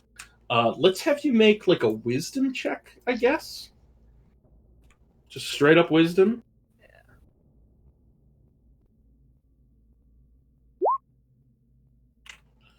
It manages to grab this thing and slow it down before chop, chop, chop, chop, chop. It begins to cut up all the spikes and the vines go flying, and it's like a grenade went off in there. Unfortunately, it beat your 16 with a 19, so it's going to overpower your Spike Growth and basically continue to spin. Well, I guess it didn't work. Okay. Well, do you want... Oh gosh, yeah, we can't... I think we should... I can disable it with my gun once the spikes are gone. I'm going to cut away from you guys for a second just to check on Rorik. Rorik, was there something you wanted to do when you snuck off alone? Or... Oh, I was just scouting ahead for the other direction. I'm assuming that I just don't hear this. No, you wouldn't hear this, but I wanted to give you the chance to... Do you want to move around? I mean, the group is kind of out of your sight at this point, so I wasn't sure. We're holding for anything? I did call out, and I wasn't trying to be quiet because I knew the group was trailing behind when I found the trap. Would I have heard it? I would say so. Yeah, you're only about... you're less than 100 feet from each other. Then yeah, I'd probably start heading back, I guess. Okay. Yeah, I mean, you can head in your own direction. I just didn't want you to feel like we're just going to have to stand there until... Basically, if they get out of this cave and you're still standing here, I'm going to be like, so what are you doing? You would know that they are north of you at this time. So you could keep heading that way.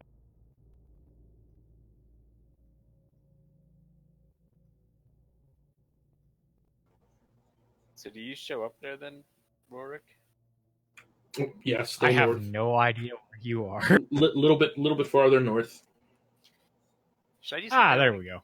some kind of check to see if I remember when Rorik did the earth thing, or would I remember that? I guess I probably remember that. Which thing?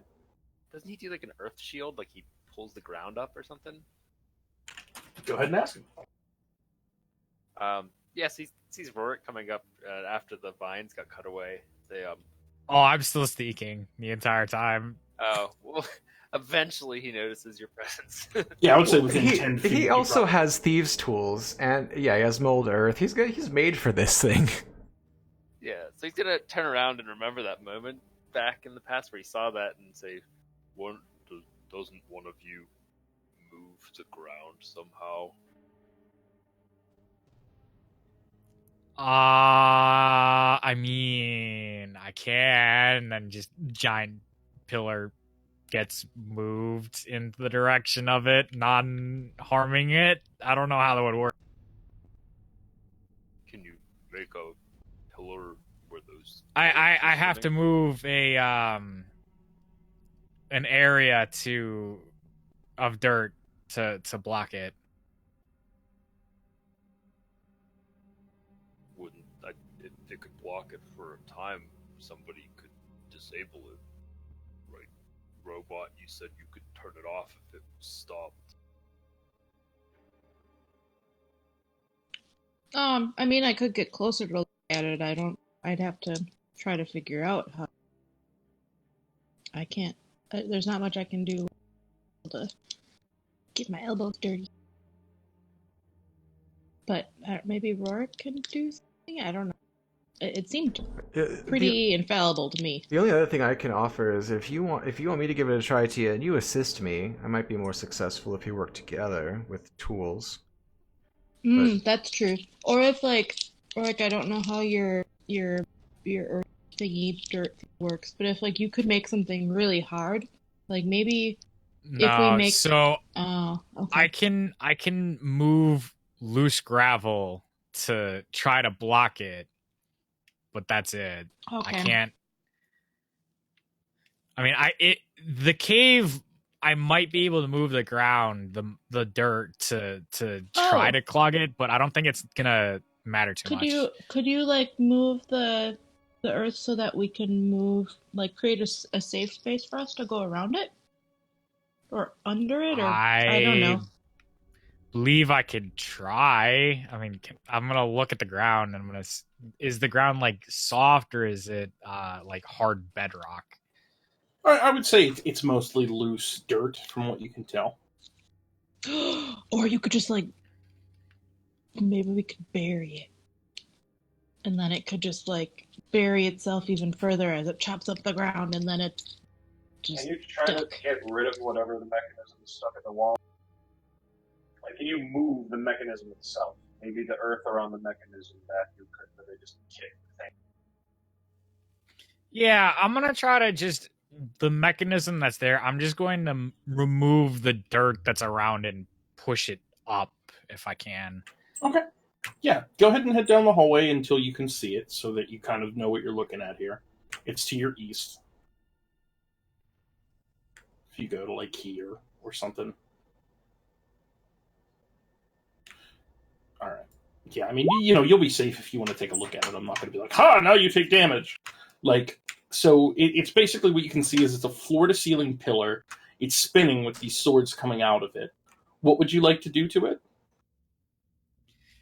So it's floored the ceiling. All right. I'm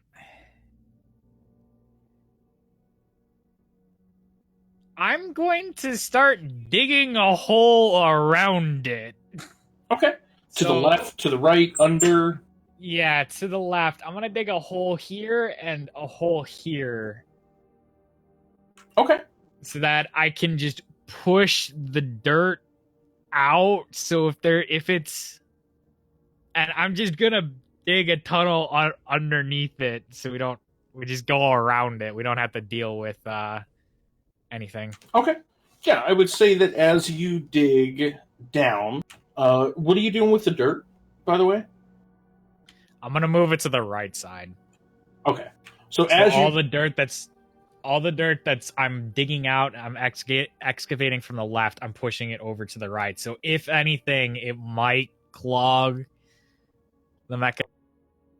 Yeah, I would say that as you move the dirt to the right, it begins to kind of just, the swords that are spinning kind of just cut through and shatter it and just send it flying in every direction. So like it's getting pretty messy, but as you dig down, you see that the pillar goes deep into the earth, but the final sword is at your foot level. It's not like there are swords spinning underground. It's just the wooden pole itself seems to be built into some kind of an opening. And after you dig down about 5 feet, you have a somewhat safe space that you could slide into. You'd be next to the pole, but there are no swords down there.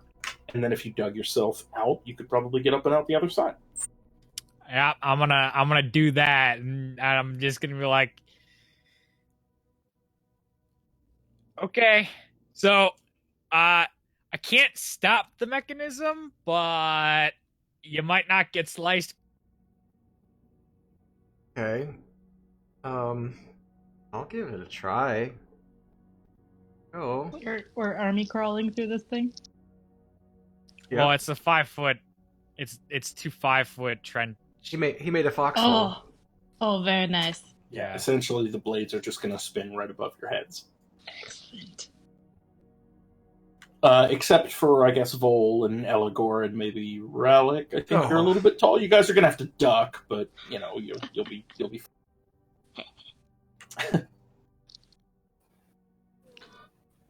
Okay. Yeah, I would say that for all intents and purposes, that disables this trap from being harmful. It as long as you slide down underneath it, you can get through with no issue. Right. Excellent. I'm gonna. Wait, Clipper.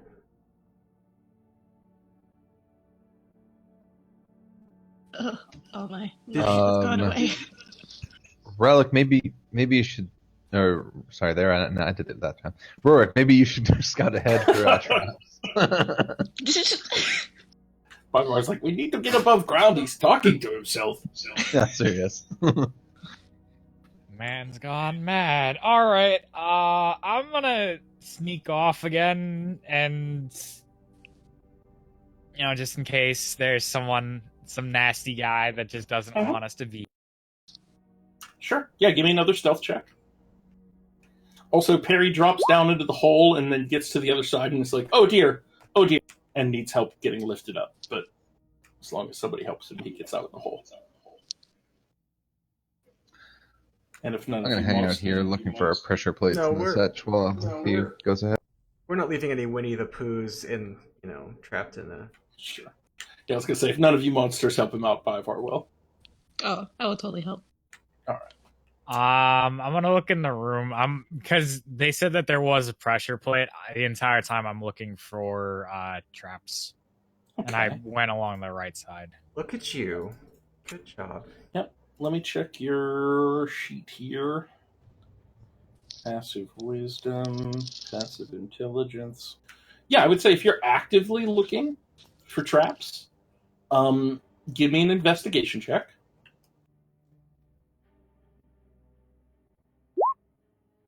Trap free. You don't see any pressure plates. You don't see any trip wires. You don't see any pitfalls. And that includes the room in front of us, right? Yeah, I will let you know when you need to make another check. The stealth and the investigation will last for the time.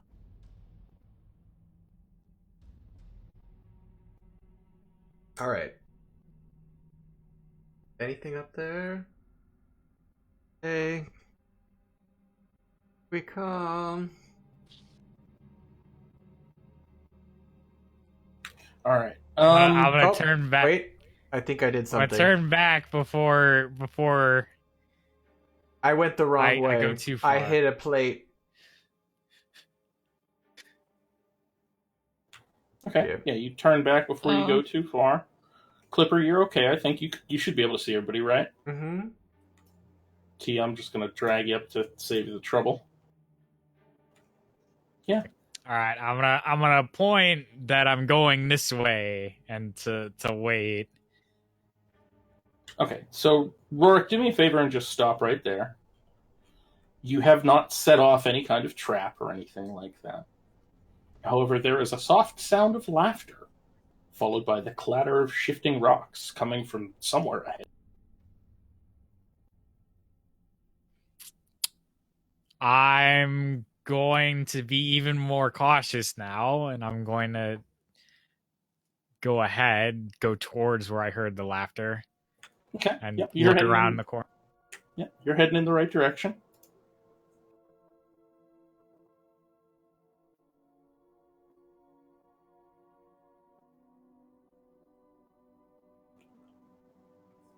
So far, so good. Hey, I'm gonna try to trace the steps this time. Realize my I don't remember All right. where, but Go ahead and everybody stop for me. yep. Musical chairs. Rorik, as you leave the room to your right, or walk past the room to your right, a pair of hands dart around the corner and try to grab you. Does a 24 hit? Yes. Okay. So this small cord comes from around the corner and wraps itself around your neck and pulls you back into the room, collapsing kind of like your trachea. Essentially, it's like a piano wire kind of situation. Oh my. So you are grappled, and you will take damage at the start of each of its turns. So, Clipper, Yeah, I would say that you were here, and he was here, and I'll move him so you can actually see him, Rorik. Rorik, I want you to go ahead and roll initiative.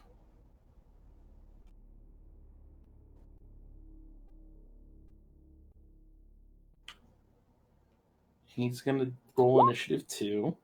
Oh my god. Oh my god. So, he wraps this wire around your neck and goes to pull you back into the room. Suddenly, you feel this strange sensation. Do me a favor. Check your Discord here in a second.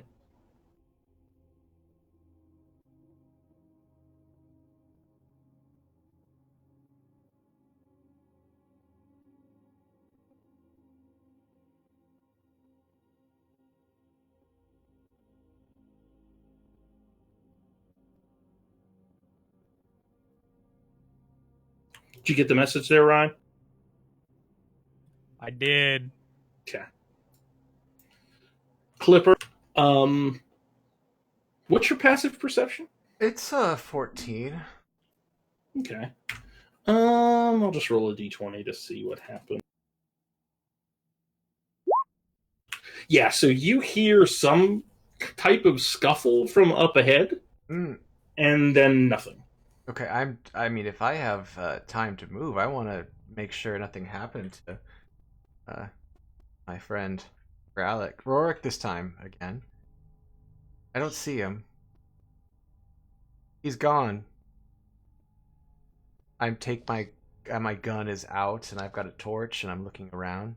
Any trace of him? Has he been drug off? You can make a perception check, I guess. Okay. Survival, whatever works for you.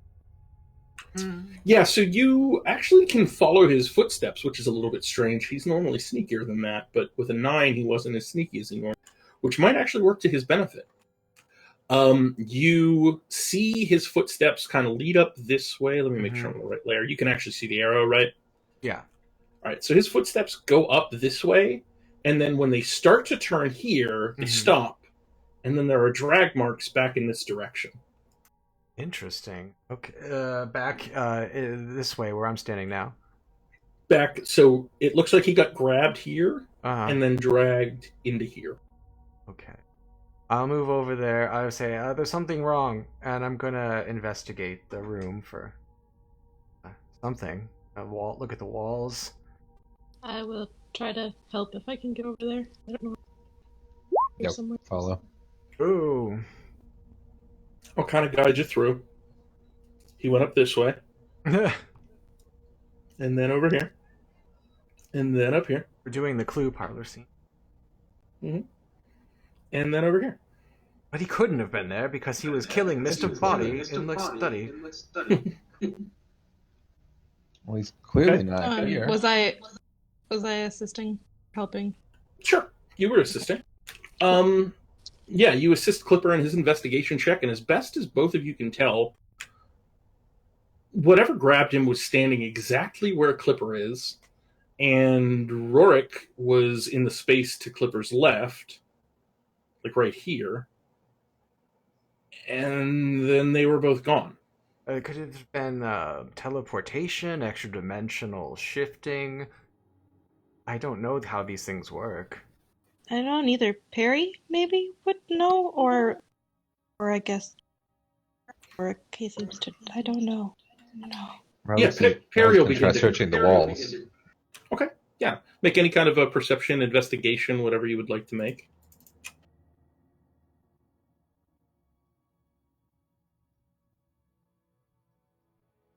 Perry's going to make an Arcana check.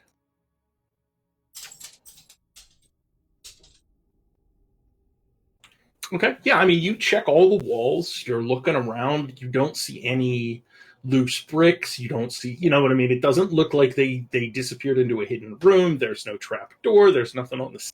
It's about that time that Perry's like, oh dear, yes, the magical energy inside of the room, the only way out, they must have teleported. Okay. Can you tell where? Yeah, Where they is went there a to? way of telling that? I'm going to try my divine sense, even though it doesn't tell me that. Sure, yeah, might as well use them. Smoke them if you got them, right? I got 5 of them a day. No, they reset at a short rest. I forget. I get a lot of them.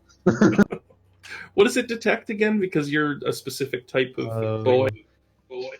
Fae, celestial undead, fiends, things like that. Nothing too relevant. Yeah, you don't pick up on anything. Well, wait here. Let me double check. Fae, celestial, fiend, undead. That sounds right. No, nothing of the sort. At least nowhere nearby. All right. Let's. I'm gonna start like knocking on the walls or kind of like tapping on them with a hammer from my kit. Is there anything, any give anywhere? There does not appear to be. Ralik's pretty sure he checked everything, and Okay. Perry's pretty sure they teleported. Well, it might not have taken him far. If he's not here anymore, we better keep looking around. Can I smell anything? Like the creature that took him. Can I smell anything like distinct about it? You can do certain things with that, can't you? You have something specific? I mean, I think while you're...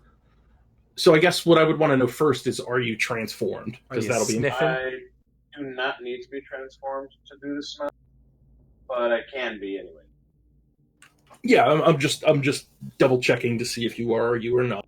But I think while transformed, you have like advantage on smell or something.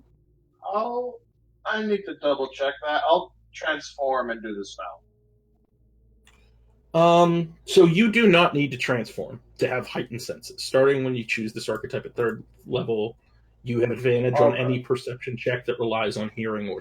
So you're trying to smell the creature that took him? Yeah, I'm trying to see... I'm essentially trying to just see if I can smell it. Sure. See, can I figure out where it is? Yeah, make your perception check.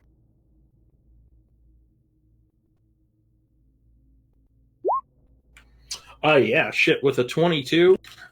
You can definitely smell it. It appears to maybe be like humanoid in some way based on the scent.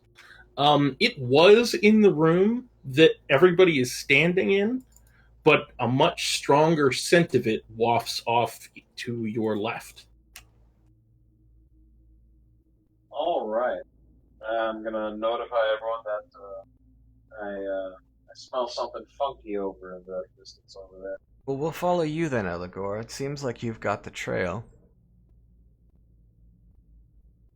And I'm going to slowly start making my way down there while also checking the traps, since people are disappearing again. Okay. Yeah. Let's have you make a investigation check. This will just be your ability to look. Okay. And you said you're trying to be sneaky, or At this point, there wasn't any attempt to be sneaky. Right? okay, that's fine. Then no stealth check is required. You definitely catch the scent coming from this direction, no doubt. From the west? Yep, it is somewhere to your west. Okay. It's west, it's northwest, it's a little bit north. It's definitely in this direction. Alright. Yeah, I'm to notify everyone that the scent seems to be coming in this direction. I'm going to keep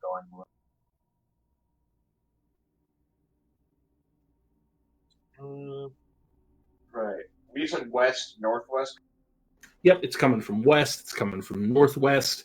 As best as you can tell, it spends a lot of time in this cave. So its smell is pretty prevalent, but the farther west, northwest you go, the stronger it seems to be getting. Alright.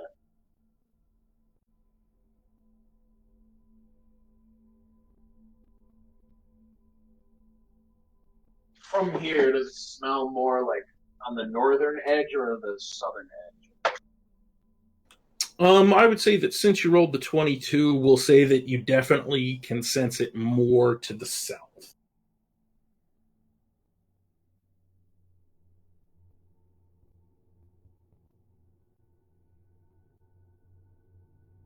And stop right there. I would assume Vol and Tia, you guys are you following along, or? Yeah, I'm following. Yep. Gotcha. Well, here, just stay put, Vol. I'll grab you. Or, oh, okay, never mind. You managed to find it. Okay. So, Vol, it is at about that time, or I'm sorry, Eligor, it is about that time as you step down. You feel something in the dirt beneath you, and this is not a click. This is a tug. Something wraps itself around your ankle and begins to pull you down the hallway. At that point, forward down there. yeah. So just stay where you're at for right now. Ryan's been nice and patient, so we're going to cut away to him. Ryan, you felt this piano wire kind of wrap itself around your neck and pull you backwards, and then this warm sensation overtake you. You noticed the scenery change. I don't know I'm sure you probably found your token by now. Yep. But you are now. Oh, well, hold on. Not there. You're here. And this thing has its grubby little mitts wrapped around your neck, and we are going to resume trying to solve this problem with it. So it used its turn to do that. Technically, it would be your turn at this time. You are grappled. You are facing away from the creature. As best you can tell, it's trying to fucking strangle you. I am 100% going to try to escape its grapple, and I would like to headbutt it, backwards headbutt it, and then ram my back into the wall. Okay. So I'm going to need you to make an acrobatics or athletics check, whichever you would prefer to break the grapple. You are making it at disadvantage, unfortunately. Okay, so you do not manage to break the grapple, but you do manage to kind of move the creature. The two of you kind of collapse backwards against the wall. You slam into the wall together. He is then going to try to choke your ass out. He's going to make a... I think that'll just link the description again, so let me just roll. So the blast against the wall has severely weakened its grip. You take 6 points of bludgeoning damage as this thing tries to strangle you with this thing wrapped around your neck. I think you have temp HP, so you're probably still in the plus side. It is your turn. Oh, wait, let me roll. Okay. It is your turn. All right. Again, I'm going to attempt to break the grapple. Do it.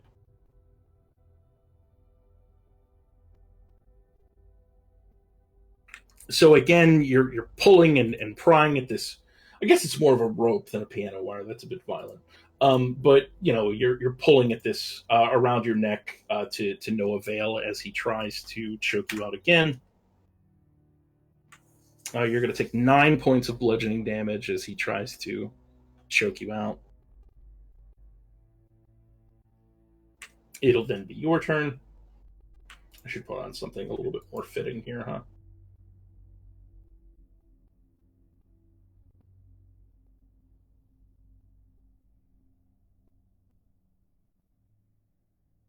Darkness.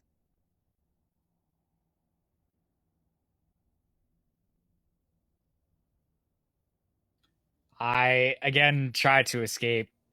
Okay. So this time, with the 13 and disadvantage, you manage to kind of slide your fingers up underneath the rope and pull it off of your neck. Oh, thank God. I would like to... Or is that my full action, or is that just my... It is an action to escape, and I don't think that would count as an attack if you're trying to do your Okay. swashbuckler, but you would still have your bonus action if you want to disengage in that manner.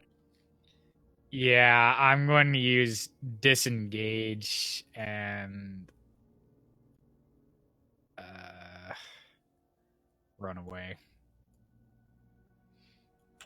Okay. Make sure you're paying attention to where you're going. I don't know if you spotted that. I did. I did spot that. Okay. I just wanted to make sure. Pancake, are you dead? What are you doing here, bud?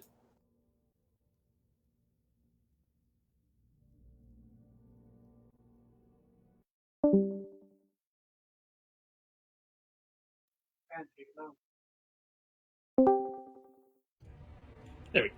Okay. So you disengage, you move. He's going to come streaming around the corner, and he's going to try to get you again. Does a 15 hit you? Yes. Okay. So he manages to kind of wrap you up in the rope again. He's got it around your chest, and he's pulling at you. He begins to try to pull you back away, but he used his movement to get to you. It is your turn. Now, it does just appear to be a rope around your neck. I don't know if I made that clear with the whole piano wire. Oh. Can I just cut the rope? You can certainly try. Go ahead and make an attack roll against it.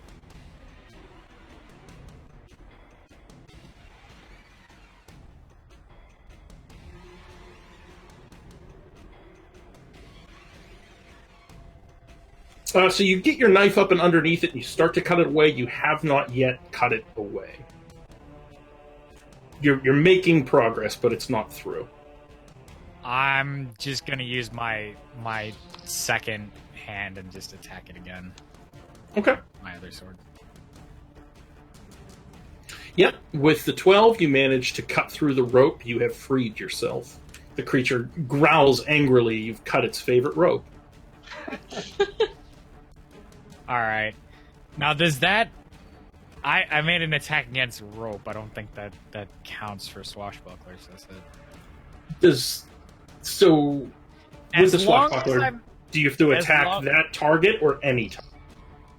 I think... let me double... Hey, educational. If it's in your sheet, you can just post it. It specifically says against a creature. Okay, I will say that since this is an object and not a creature, you cannot use your swashbuckleriness to get away without taking an opportunity attack, but you cut its rope, so it's holding two edges of a rope. It's not holding a weapon. Yeah, I'm going to stand and I'm killing this thing. All right. At that point, it'll take out it'll drop 2 pieces of the rope and pull out a short sword, and it's going to try to stab with a 19 to hit. 19 does hit. Oh, gosh. And it does 2 points of slashing damage to you. He's done for. I'm sorry, piercing damage. It's a short sword. It's like, cut rope! Fuck your rope! I kind of love it. Fuck you! I want your to turn. be its friend. I am going to make you regret the day you fucked with me. Okay. Already I regret. am going- You cut road. 7 will miss. I don't have Brand with me. God damn it. This is why. Where's my bird? Technically, I think he's still in the tunnel with all those hook horrors, but Oh, rip.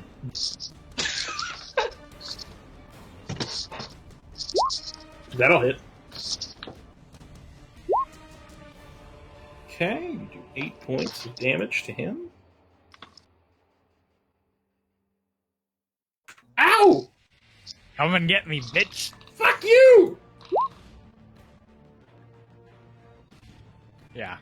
I wanna. Oh, okay. Yeah, you moved. Sorry. I will see if he can even get there. Oh, he can't. Okay. So he can get to here, and he'll just sort of angrily point at you with the sword. He appears to be ready for you. It's your Alright. turn. I step forward. All right, that'll provoke. 23 to hit. That does it. You take 2 more points of slashing damage from this awful, strong creature.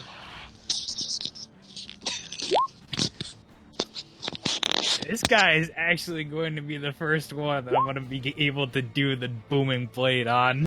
Most likely, you just did 6 points of piercing damage to him, right? 6. No, it's total of 15 because it takes on whatever I'm using, so it's 15. Well, plus. you wouldn't have sneak, right? I would because I'm by myself, and I don't have another enemy within 5 feet. Oh, is that a swashbuckler thing?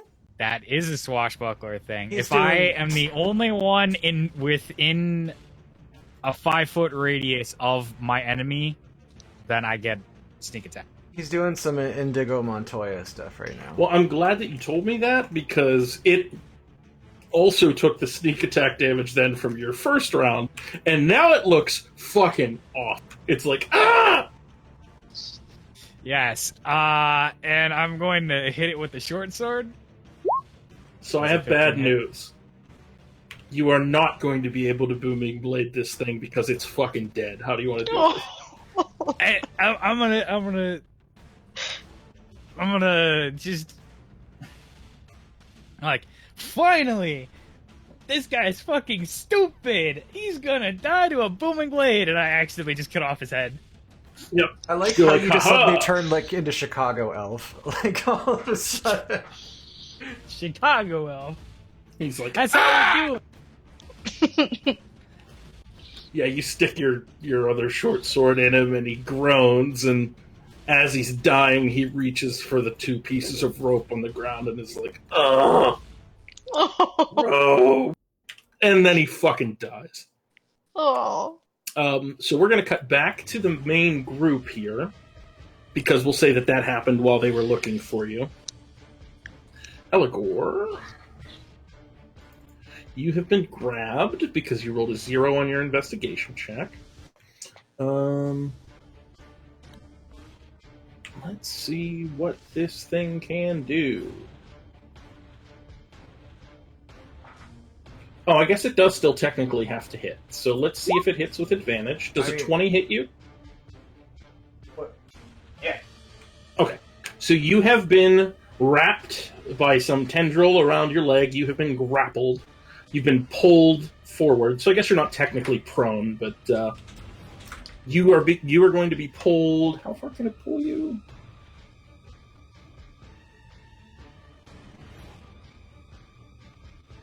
Does it just not say? I mean, that's cool, I guess. Oh, 25 feet straight towards it. Okay. So you are going to be pulled 5, 10, 15, 20, 25 as this creepy tendril pulls you in that direction. Rallic, you would have seen this happen. I need Eligor, Rallic, Tia, Clipper, and Vol to roll initiative. Yay. It's on. It's on. Okay. Little character. So I can't find my token. I'm like stuck in a black spot in the map. Can you do the like pingy thing so I can select myself? Did that Or work? like, is there? Yes, thank you. You're welcome.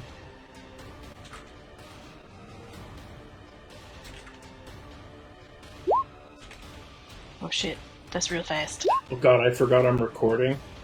This music is so loud. People are gonna be like, what the f... They can really feel the tension. Oh, did you sample it on Twitch? Because I can turn down pan. Oh, I didn't, but it's I'm just recording via OBS. I'm not like...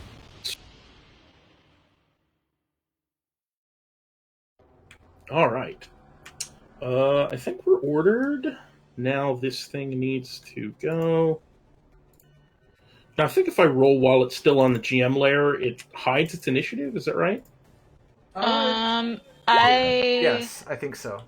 Did you see this thing? Just first. roll initiative. I guess is what I'm Yes. asking. Yes, Yes. we're not going to see it on the track. Oh, we did. Never mind. Whatever. It's all good. Don't see it on I the tracker, but see it. So Tia, you are first. Let's get you back to the top of the order Okay. here. can we see the thing that grabbed him, or is he just like being Both. pulled down? Yeah, both it and him are currently gone. Oh, they're gone. Well, so you saw the direction it pulled him in. It would have pulled him down this way, but he's out of your line of sight. We can't see it if you're on the other layer. This is a When you draw. classic. Thank you. I'm He was gonna- pulled this way. Okay. Then I will run that way All right, run Oh. on that way. I will move until either 30 feet or... 30 feet or until I can see it. Whichever of those things happen first. you. All right, you got some people to run with here. You cannot see it. You have moved your full movement speed. I am a human. I have 30 feet. Right, but you had to move through Rally. Oh, to get- right, okay. Then I guess I will dash. All right. It is about this time where you should then see Eligor. There's a tentacle wrapped around his leg. Being pulled into the mouth of the thing, probably. Mhm. Do you want to keep moving, or did you want to stop as soon as you can see him? I can't see it on the map, so, like, how far away is it? He should be right here. Do you not? Oh my god! No. Did I move you to the GM layer? How the fuck did I do that? I I'm don't sorry, know. man. You're thank you Boom! for You should see him now. thank you for helping me in my slow. Oh internet. no! I for what somehow moved Eligor to the GM layer, so I don't even understand how the fuck I did that. Do you see him now? No, I see it's like there's a wall in front of me. There's Okay. Oh, you know why? Because you do not have torch turned on. Let's. Oh, my bad.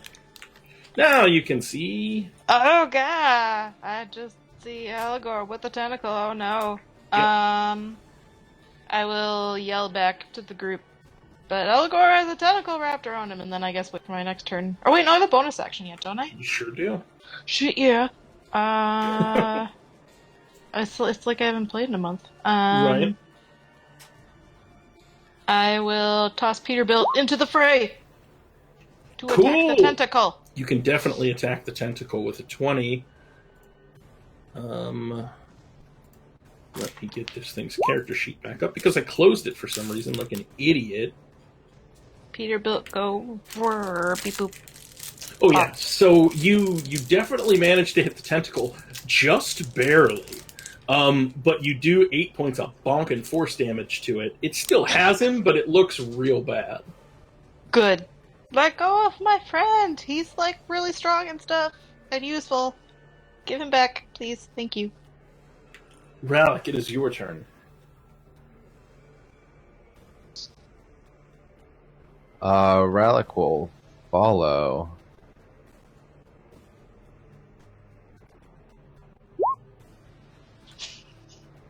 Do I see where the tentacle seems to be coming from? Like, what way the direction? Yeah. It is coming from the west.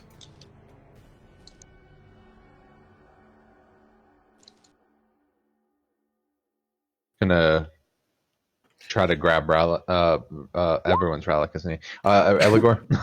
Everyone's Raymond. We're all Relic Oh, now. They're all me. It's all a manifestation. John I know this Ralkovich. is all just a... Yes. I'm just gonna try to grab Eligor to try to keep him from being further Okay. grabbed. I will use my bonus action to... actually, I'll hold on to that. I'll just try to... I'll use my action to grab him and try to hold him from being grappled. So I'm grappling him myself. Yeah, for sure. We'll resolve a strength test the next time he is moved in one direction or another. Perry's going to move, and then Eligor, it is your turn. This thing's awful. It's got you around the ankle, and it's pulling you towards the ceiling? Let's do it. Not really. I'm going to transform All right. and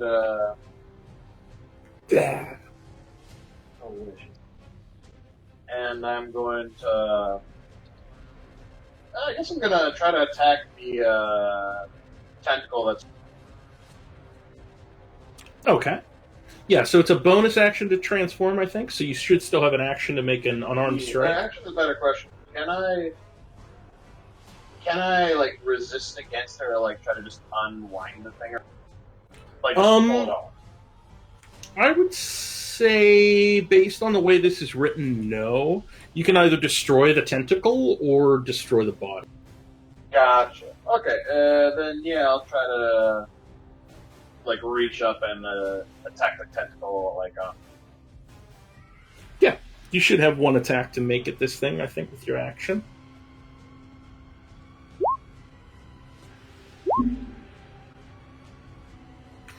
Okay, so you actually do not manage to hit. It is wily, and you're trying to bite your ankle, which is like kind of trying to lick your elbow. Like, it's pretty difficult. You do not manage to bite it. And you use your bonus action, you used your action, and your movement is 0 because you were grappled. Okay. Oh, darn it, my stupid initiative didn't jump in. I'll, what number were you at, Spence? I don't know. Here, I'll roll you. And then if you find it and want to put yourself in there, feel free. In the meantime, Vol, you go ahead. I'll be right back, so I might not be able to resolve hit points or anything, but I've got my headphones on, so go ahead and do your turn, Vol. Yeah, I don't think was it over by Tia, correct? I think so. It's by Tia and Perry. She's like pointing down the hall like a air traffic controller. This way. Yeah, so I think I'll just look down the hall and see tentacles on Eligor and say, I think I've seen this before in a film. And then my turn is over. What? That's it. Tia, do you have a fairy fire prepared? No, Okay. I don't have that. I don't have those kinds wait. of robots. Never mind. I forgot that's not a spell you have. I have something similar, but I don't have line of sight. I just want to confirm that now in the canon we're working with not only does film exist, but I'm assuming so does what tentacle you're suggesting. film. Yeah. Maybe it was a dream. Maybe... Oh no! No, I don't have line of sight on it though. So that was just my out of character. Yeah. You can dash if you didn't dash, and then be useless like me. Yeah, I suppose I could dash. Dash if you want to. You can leave your friends behind. Alright, now that I dashed up here, I can officially make that comment and then stand here and be useless. Well, you could, but I'm going to move you to back there. Oh, did I move one too many? Well, You gotta you sneak didn't past get one us. too many, but you are going to take an attack. You're entangled by the ropes. You're going to get tendrilled. Oh, that'll hit. Yep, so you are now grappled. As you run up to help Eligor, a creepy little thingy from the ground. Let me pull it up here. I need to figure out the shortcut keys to switch layers because it takes way too... Blah, blah, blah, reaches out of the ground and grabs you. This isn't as fun as the movies make it look. You have been grappled. You can move no farther. Okay. Bivar is going to move. He can make it to here. Well, no. That would be Tia's space. Chill out, Bivar. Respect that. He can see Eligor, so I guess he will try to Thorn Whip the tentacle. He does not succeed. The creature, the baby, is going to make some attacks. Oh, don't restrain me, you stupid thing. Well, it can't restrain, so don't worry. It is going to make 4 attacks with its tentacles that it can move. So, surprise, Tia. Surprise, Rallick. Both of these attacks are coming at you with advantage because they were hidden, I think. Mm-hmm.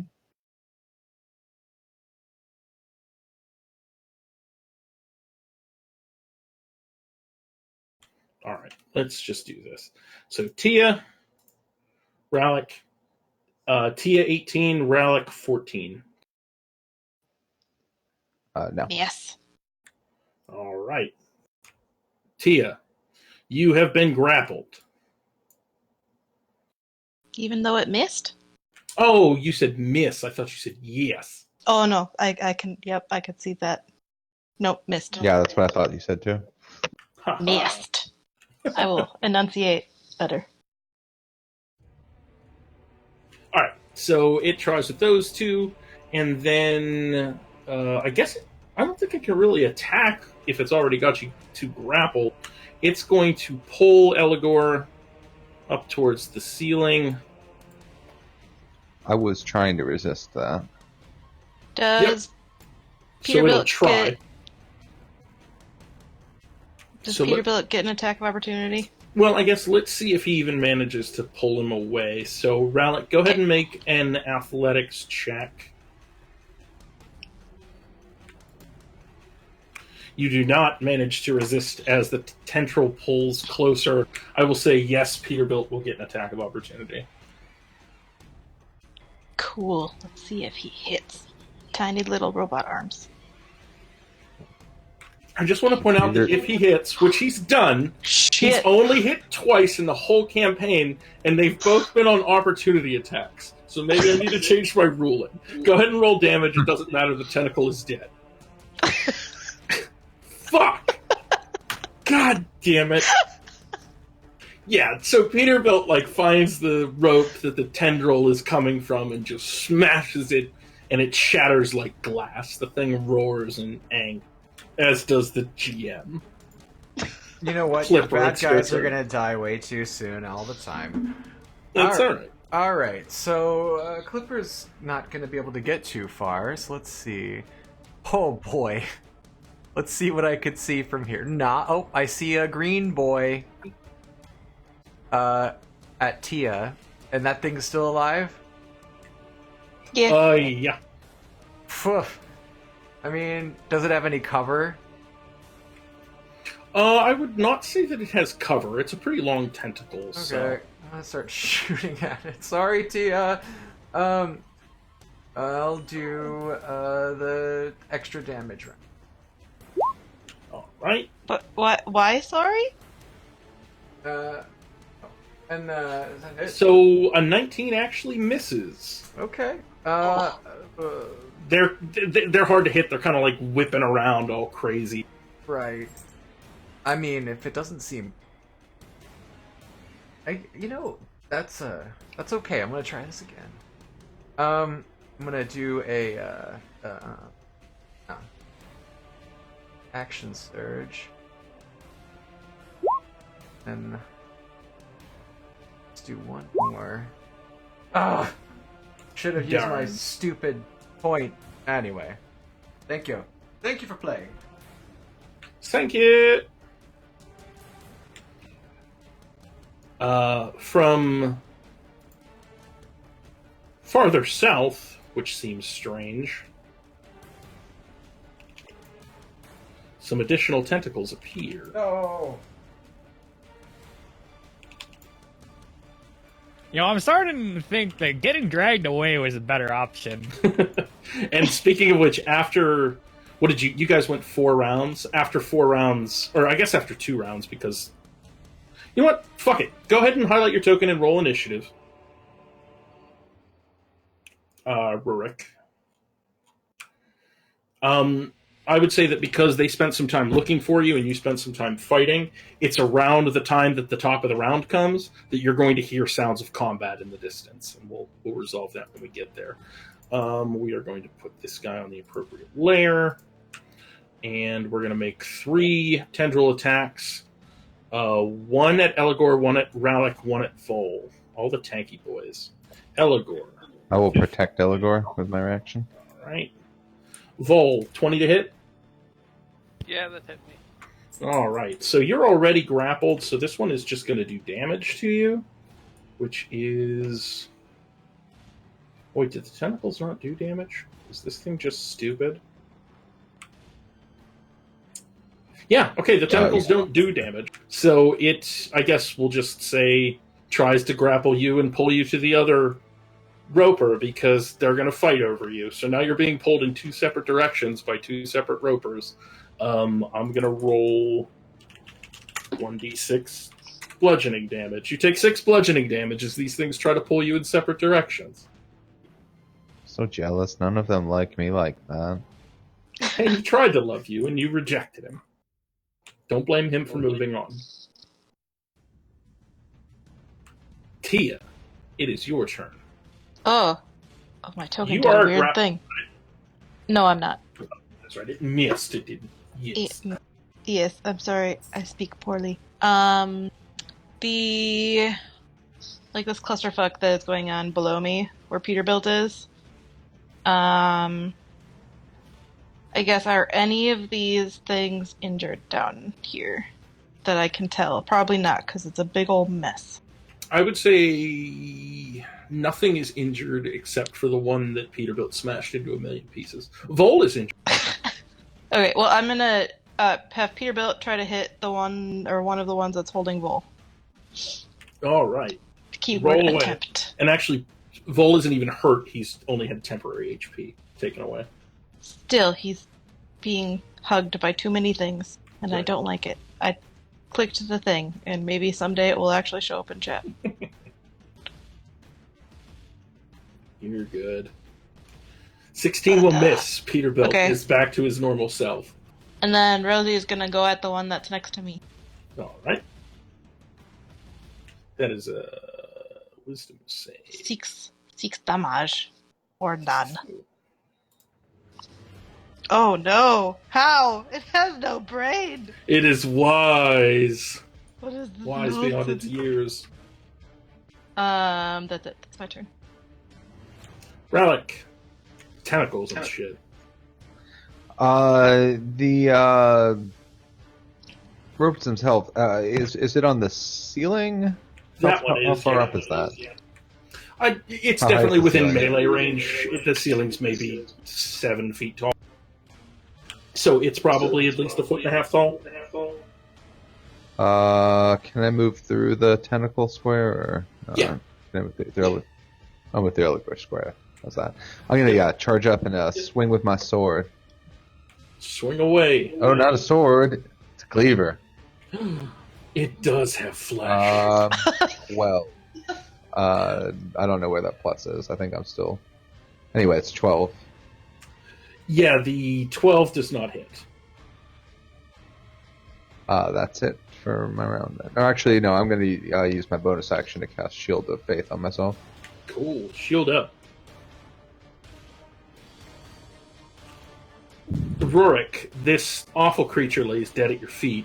You know what you saw back down the tunnel, but at the same time, you do hear sounds of panic coming from deeper in the cave. They're roughly coming from your northeast, if you can find a way to get there. My northeast.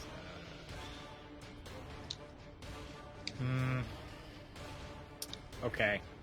So, since I got grabbed, I'm assuming either A, there's more of these guys, or B, there's something else in here. So I don't really feel like rushing back. I want to be sneaky about it. I will try to dash my way there, but I want to take my time. Okay. Well, what I will say is that when you got pulled to the area you got pulled, you did see there was one bedroll and a small bag and that thing that you saw. There were not multiple bedrolls, so just take that for what it's worth, and then move where you would like to move.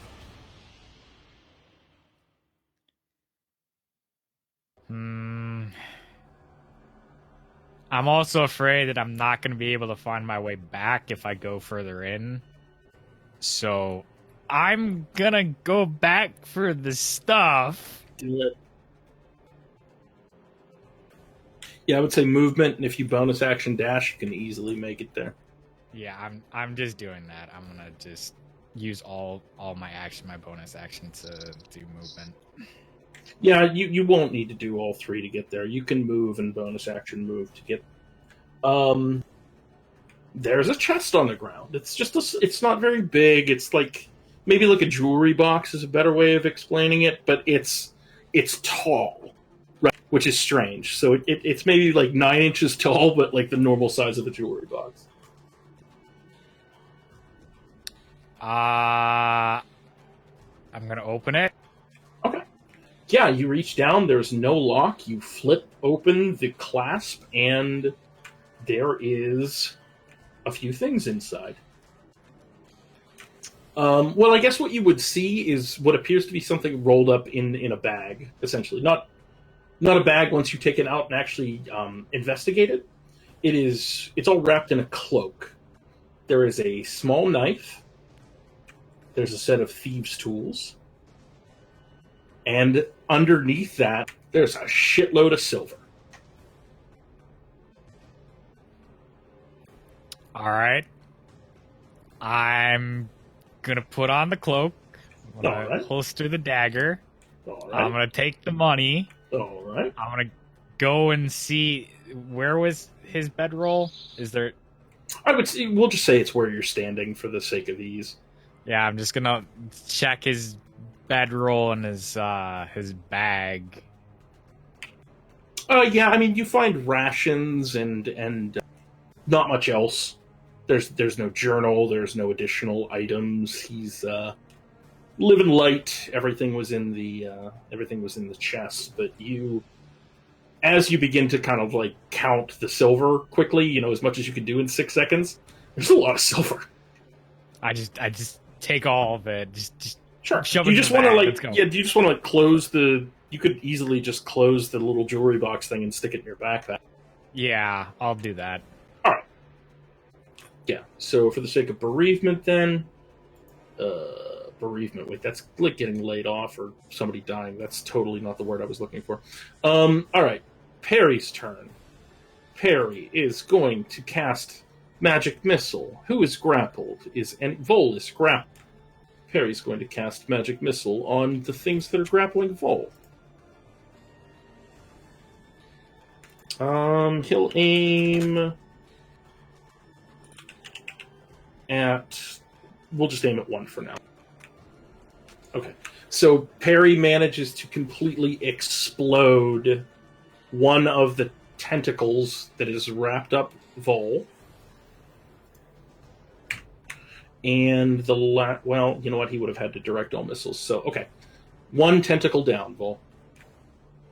Eligor, it is your turn. I guess I'm just gonna go for trying to swipe at the whatever it is. At the big thing or at the tentacles? The tentacle. Okay. Right on legend. Yep. There are 3 tentacles around you. There's also one on Vol, so I guess there's technically 4 tentacles around. It'll miss. And I guess I could do a bonus action one. Mm-hmm.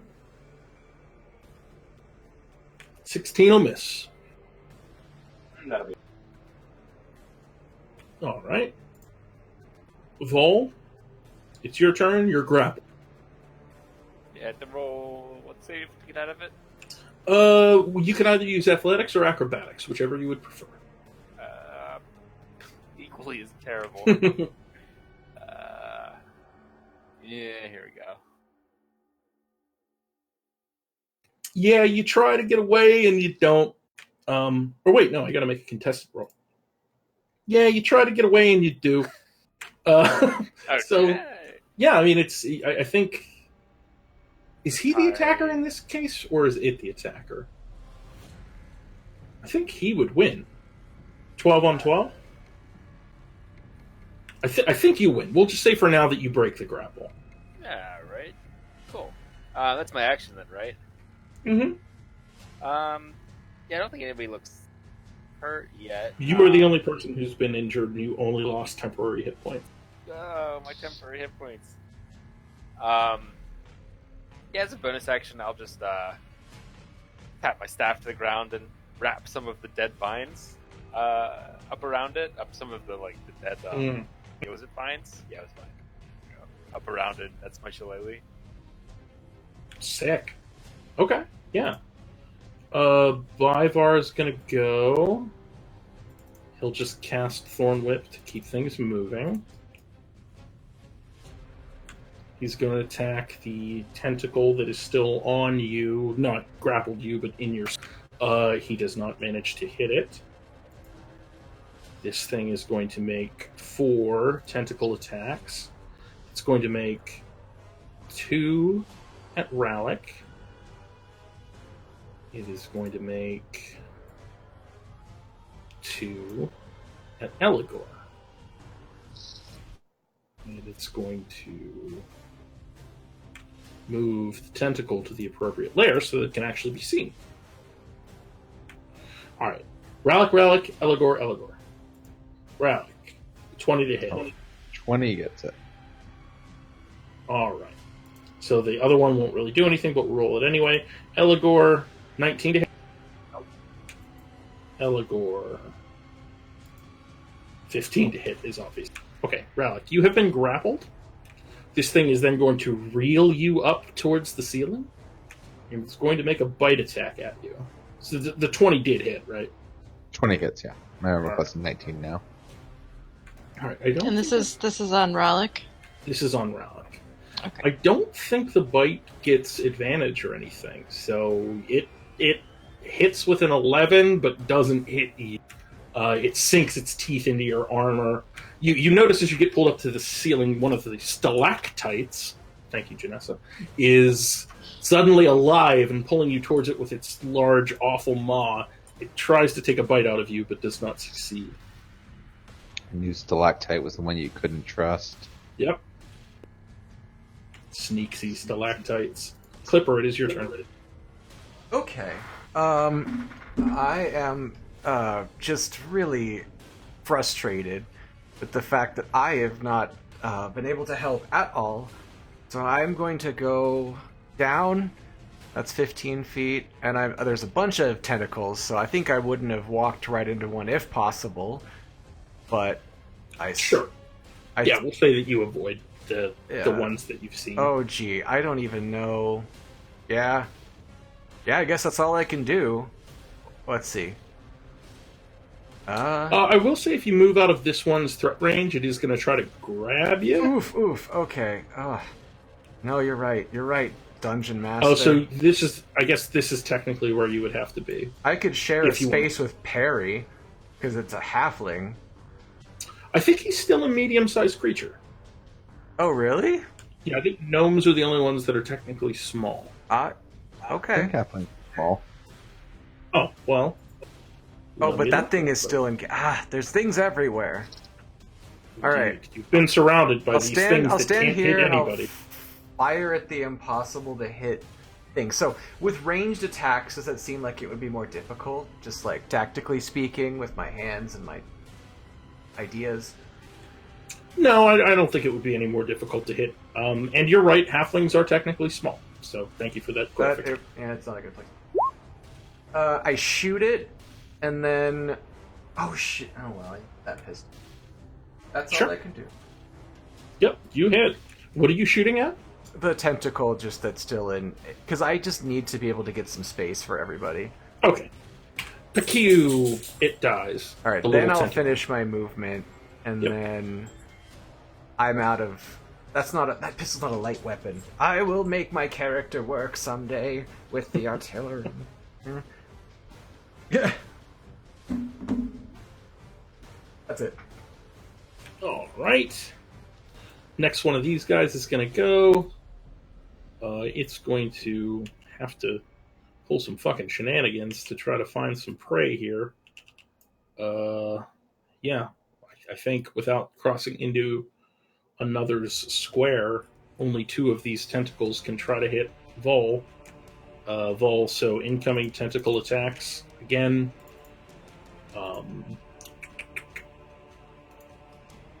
20 to hit. Sadly. All right, you have been grappled yet again. I'm going to move this tentacle off of you because Oh, yeah, this they is don't do what any it's damage touching. today. Right. But it can now reel you because it's still its turn. So you are going to move 25 feet, I think. 5, 10, 15, 20, 25. You are being pulled down south out of view of your compatriots. Hey, free movement. Yeah. Which I guess allows another tentacle to come up and try to grab Tia. 26 to hit Tia. Yeah. You are grappled, but it can only reel once per turn. So, that's it for the Roper. Tia, it's your turn. You are grappled. Okay, what does that mean? You have 0 movement speed. Oh, that's it? Okay. How high up off the ground is Ralik? I would say he's not very high off the ground. He's about 2 feet off the ground. Okay, He's sweet. about- Then I'll move.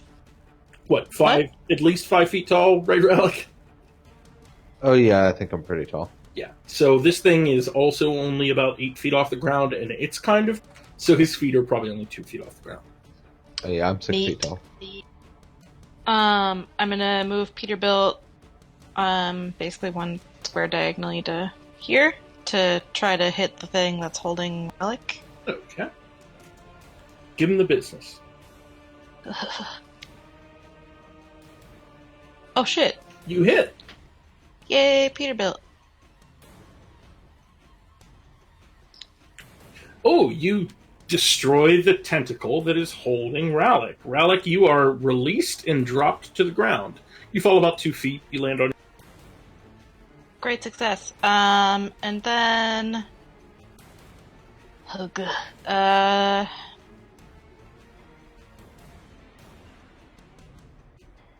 I mean, I guess I'll have Rosie try to attack this one. So they are wise.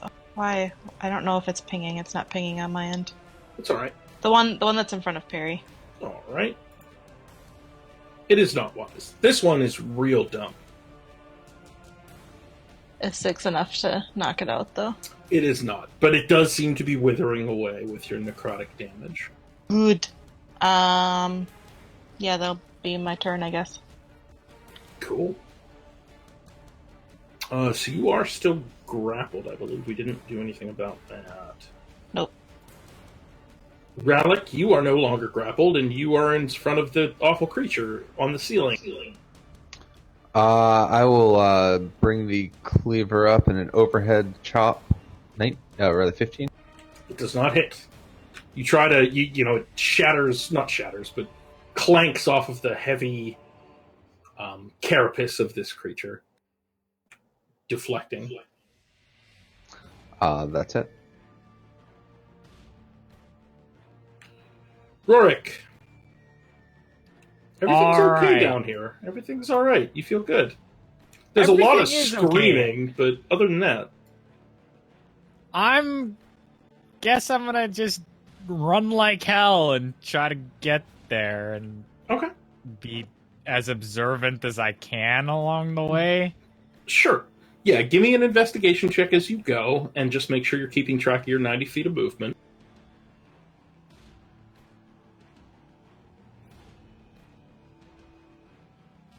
Okay. I'm very distracted. Yeah, you got a lot of I shit going on. was- Hold on, I have to go back. I'm not. It's okay.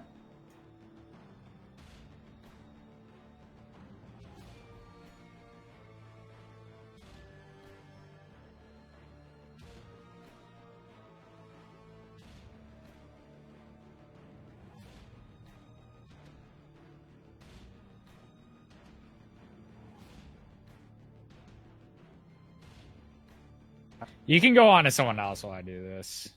Well, maybe. I see. Depends on where you stop.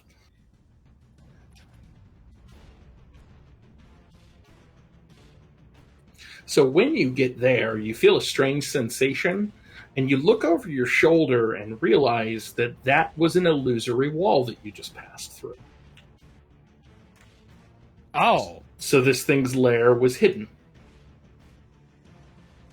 Well, it's a good thing I grabbed it on the way before I went to help my friends, because Very true. we would never have found that. Very true.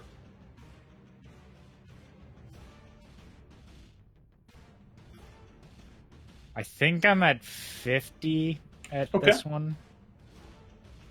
Here, I Yeah. think I'm 50. Okay. And I think you get 90, don't you? Yeah.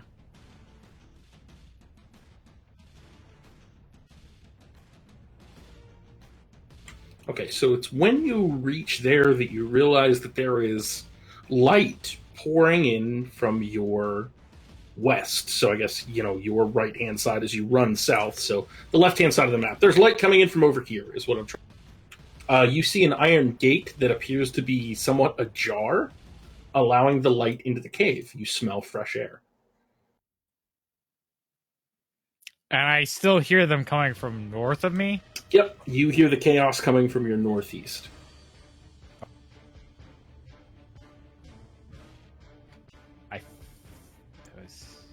No.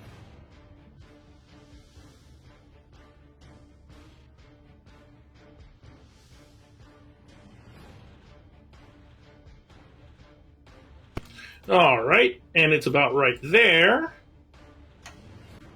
that your investigation check is going to come back to bite you in the ass. I need you to make a acrobatics check. Okay, with a 16, you don't avoid all the damage, which was possible, but you do take half. So you take 5 points of bludgeoning damage as you set off a tripwire that causes a collapse of logs onto your head. You kind of dodge out of the way as some of them fall and hit you in the shoulder, but, you're fine. Okay.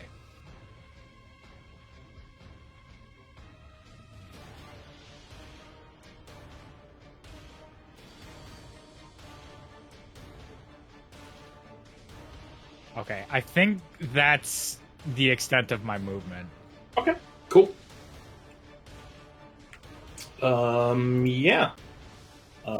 Perry is going to magic missile again.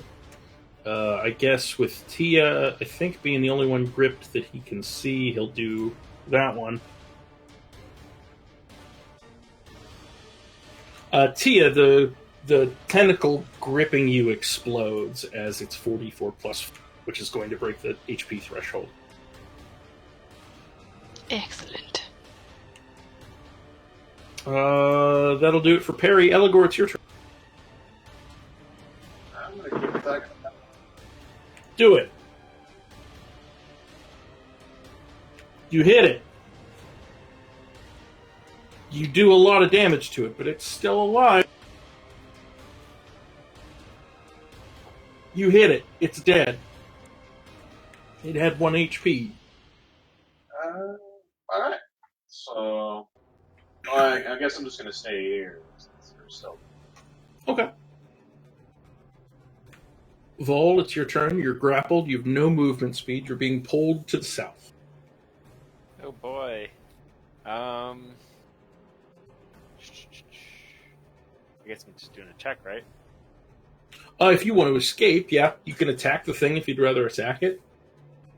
I'm being pulled from the south. Okay. Yeah, let's do something different. I can't escape. I don't have the muscles. Let's see. Can I see it down to the south? Anything more? Yeah, you can at this point. This one is on the ground. It's this guy. Ooh. You should be able to see him right here. Yeah. He's kind of pulling you towards him, chomping his chompers. Bro, he gross. Alright, I'm gonna let it pull me a couple feet. I can move, right? Or no? No, you can't move. You have 0 movement speed because you are grappled. Okay. That kind of changes it. Yeah, why don't I just take a swing at the vine then? Sure. Give it the shillelagh. Yeah. Whoa. You hit with the shillelagh. It's been some light. Let's see if I did this right. I don't know if I did. Oh, you fucking pound it. The vine grapple thing that had you is explode. Alright, so if it does that, I'm gonna scurry back up here to safer pastures. All right, so there is one right here that is going to try to take an opportunity attack at you if you leave its threat range. Yeah. I'm willing. All right. Yep. I just want to make sure people are aware before those. So it is going to try to wrap you up. 15? Misses. Yeah, it kind of snaps at your ankle and misses as you scurry away. Byvar, the support character that he is going to just cast Thorn Whip, because I'm trying to not take up all the time with shit I'm doing. He misses. His Thorn Whip has never hit. He's bad. The Roper, I think, spawns new tentacles. I think that's how this works. Really? Okay. Just shoot that thing in the face, everyone. I think so. Yeah, It can extrude a replacement tendril on its turn. So, it can't replace, the 3 that you guys killed, but it can replace 1. So it is going to make... It has a baby. Yeah. 1 attack at Relic, 1 attack at Vol, 1 attack at Eligor, 1 attack at Tia. Incoming. I'll protect Vol. Alright. Relic, yours is coming first. 20 to hit. Yeah. Vol, 13 to hit. 9, because I was protecting him. 9, no. That's right. Goodness. 17 to hit Eligor. Nope. 23 to hit Tia. Yep. You got grabbed. I feel violated. Yeah, well, you should. Relic, it's going to pull you up towards the ceiling again and try to take a bite out of you with a 10. Opportunity attack. I don't think it's Peterbilt. technically leaving Peterbilt's threat range, Oh yeah, I guess you're right. because he's It's only only going like up 2 feet off the ground. Yeah. Never mind. No, I'm not unleashing Peterbilt's hell cannon of opportunity bonking. attack. Bonking damage. Bonking force damage. Clipper, it's your turn. Alright, okay. There's just things everywhere. Excuse me, Byvar, could you move over really quick for me? Yep. Okay, thanks. I think he's bigger than normal. Why is he so big? I think he just got blown up. Alright, I'm gonna shoot that Roper. Sure. The one to the west, or I guess you probably can't see the one to the south. The one to the south is... yeah. That's all that can be. This? Yes, this the thing? 10 does not hit. I didn't shoot it yet. Oh, that was the bite. I'm sorry. No. I'm gonna shoot it with, don't have any... Oh, I do have grit, because I killed the tentacle? Yeah, fuck it. That counts. Fuck, I'm gonna do a piercing shot. Just shoot through all these ropes. Do it. Yeah, you missed the part where you did, 78 damage to a Hydra because I rolled each individual strike with a piercing attack and didn't know how it worked, and you hit on like every single hit. Oops, Yep. ignore that second Yep. damage. Nope. 27 will hit. Hold on. 10 bludgeoning will destroy the first one. Crap, okay. Well... Alright, well, you managed to blow through a tendril before missing, with I'll the... take that grit point back. Thank you. Yeah. It's this boy's turn. He's going to spawn an extra tentacle. Oh, shoot, my gun malfunctioned. Crap. Ha-ha! No, wait, it can't. It can't on the piercing shot. Oh, that's right. Yeah, because it's just a pass-through. Haha, on me! Well... Vol, I got bad news, buddy. You're kind of you're the freshest meat here. Tendril on Eligor, 12. 3 on Vol, 13, 16, 12. I don't think it's bad news at all. Nope, not bad news. Alright. Tia, it's your turn. Hey, someone do damage to the roper! I tried. You gave it a high armor class, though. I didn't give it anything. Blame Jeremy Crawford.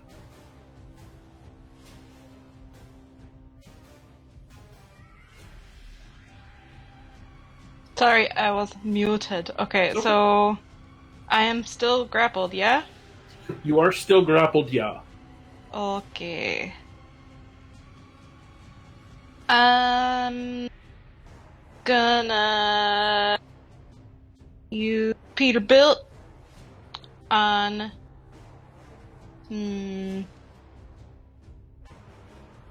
the one that's grappling Rallic, because everyone else down there is okay right now, right? Mm-hmm. Yeah, Okay. nobody else is grappled except you and Rob. Shit, yeah. Peterbilt hates these things. You psycho. All right, you definitely destroy that tendril. Sweet. And then I will throw some googly bats at the 3 that are in that mess down there. Okay. Is that Bane? On friends. Googly bats Oh. on friends. So you're gonna bless Rallic, Vol, and Eligor with those googly bats. Correct. Boys, you've been blessed. Bless. Papa bless. Rallic, it is your turn.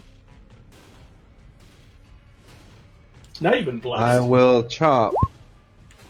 25. We'll go ahead and use a. What's that? Divine Smite. Jesus. Do 25 damage, and it is made delicious. Yeah, so most of what you do to this is radiant damage. As you cut into this thing and it howls wildly. It's a very disturbing scene for everybody except you, Vol, and Eligor. Eligor, especially you, as it begins to smell just delicious.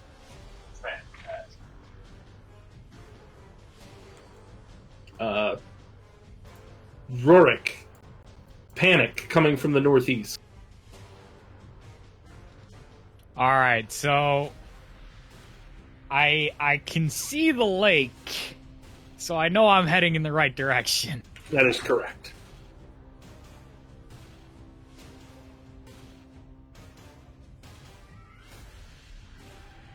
Yeah, I think technically I have it sealed off so you can't like jump into the lake, but you might be able to see some light through there.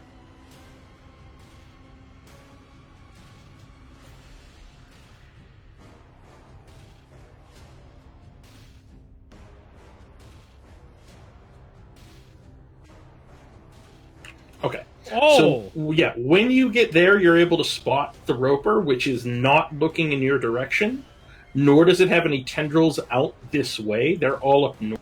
So, go ahead and roll a stealth check for me. Oh, please, for once, don't fail me.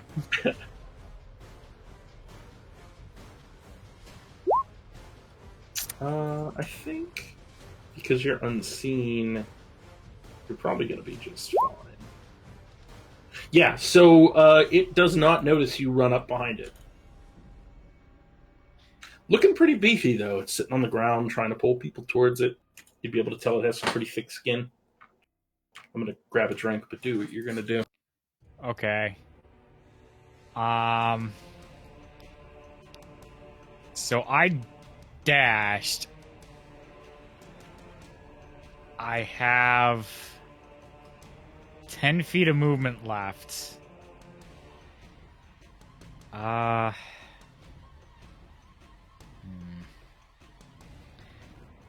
go 5 feet, give it a whack, and then go 5 feet back.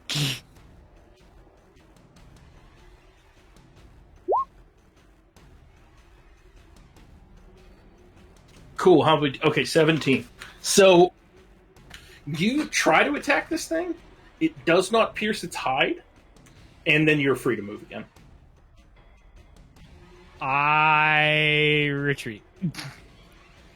Only slightly, though. Yeah, totally. Because Yeah, you that's see, the it max kind of amount. flinches for a moment, but it has not like turned around. Perry is out of magic missiles. Perry is going to. Well, Perry's going to do something. You know what? I guess if y'all miss a session, you're basically doing cantrips. Just a heads up. Chill Touch, the one on Tia. 16 does not hit. Eligor, it's your turn. So this thing is up, right, in the ceiling, or The one to your west is on the ceiling, but the ceiling is not very tall. I think the ceiling is just under 8 feet, and this thing's about 1.5 feet tall, so it is easily Okay. within melee range. Like if you Okay. if you step to it, you can hit it.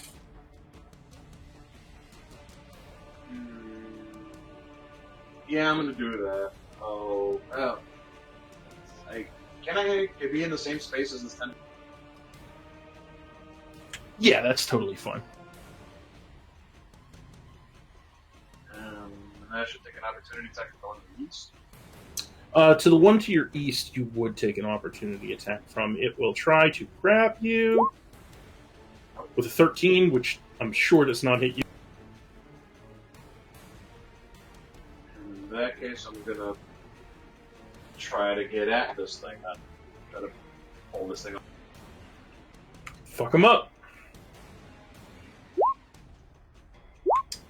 Ooh. So, okay. So you are blessed. So the 19... I think blesses attack rolls, right? Yes. Yeah. Plus a D4. So the 19 would, no matter what, get you to the armor class, so you hit twice.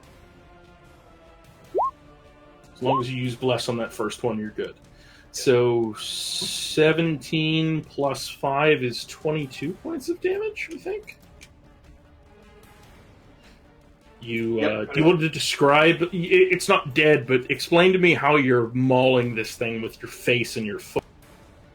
So essentially, what I'm doing is I'm using my hands. I'm like tearing it to its sides, like grabbing it from both sides, and then I'm gonna like try to bite it. Yeah, you managed to kind of like rip beneath the carapace. You're pulling off these essentially like this armor plating that it has, and getting underneath to the good, tasty, sweet-smelling bits that Rallick exposed. Fantastic. Rallick, not you, Rallick, or Rorik Rallick. Relic Prime. Rallick Prime, exactly. I shall stay attached to this thing. So All right. Vol. Everybody's trying to eat each other. This has completely deteriorated. Are all these vines still alive around me? Mm-hmm. We die, we become the grass. You literally are. You have the most around you. Yeah, I'm just gonna do. He just is gonna look at the ones to the south and just belch in that general direction. Sick. And then that'll be. Let's call it level 2. Let's try to end these 3. Hell yeah. Constitution saving throw. They've got pretty good con, but 1, 2, 3. Yeah, they probably all Cool. passed. They still take half damage, I think, right? Oh, unless I roll 1. Yeah, so they take. Well, half, 5. so they'll all take 5. They're not dead, but they're hurt. It's a thing, yeah. There you go.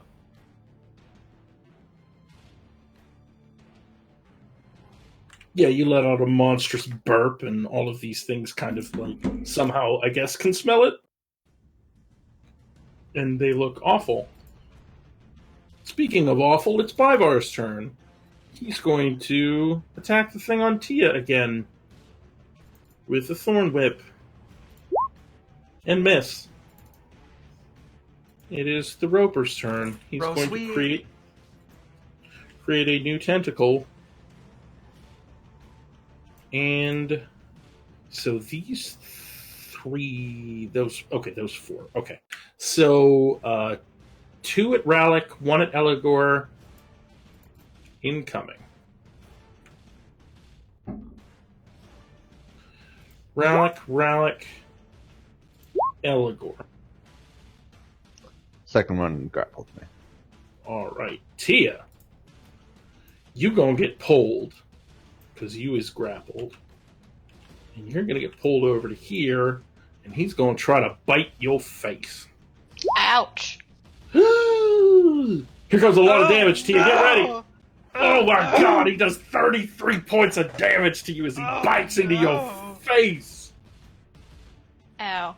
Crunch as he pulls you up around the corner and enjoys your delicious face meat. Don't forget you did have temp H. Uh-huh. I'm waiting for the thing I clicked to go. Oh yeah, no problem. Clipper, it is your turn. Tia just disappeared around the corner, and you heard a real gross noise. Oh no. Well, I'm gonna just try to pierce that roper, because it's the only thing that's gonna stop this awfulness, and then I'm gonna move that way to try to pull at her. Oh, I don't know. Well, is she being crunched? She just got crunched, like, real hard. I'm gonna go and pull her out. No. So she's kind of like a few feet up in the air. You run around the corner, and you see a lot of blood. Like, a lot of blood. I don't have any healing abilities. Do you want to make, like, an athletics check to try to pull her out of its maw? Is that kind of the goal? Unathletic. Oh, this is a bad idea. No, I shouldn't. Well, I'm here already. Unless you can move back if you I could like come here and be like, oh crap, and then be like, okay, let's try this again. I'm going to just have to try to kill it more, and someone, she's hurt. He is hurt. Oh god, I wish I didn't hit a. Did I hit a tentacle? You did not hit a tentacle or a roper. They have the same HP or same AC. It's really high. Dang it, this is the dumbest. Okay. You guys normally roll so much higher than this. I mean, I get a +9. Those are pretty cool. Roper is going to create an extra tentacle. And since Rorik didn't actually do any damage, I don't think it really knows he's there. So it's going to move its tentacle to here. It's going to move this tentacle to here. It's going to move this tentacle to here. And it's going to make 2 attacks at Vol and 2 at Clipper. Vol, I think the first one gets you. Yep. And Clipper. Let's 11 or 16, either of those hit you? No. Alright. Vol, you got. Yeah, but it's from the same one, so I guess there's really no benefit there. I want to declare before I go. Yeah. So so you get pulled the 25 feet, which is not quite within its range to be able to crunch you just yet. But you are grappled. Tia, holy shit, that hurt. Ow. Oh no. Oh, my sheet just did a thing where all the things went away. Oh, they're back. Okay. Sorry. So the tentacle that's holding me is a little ouchied, maybe. Correct? It is, indeed. Okay. It's more than half ouchied. Okay. Ooh.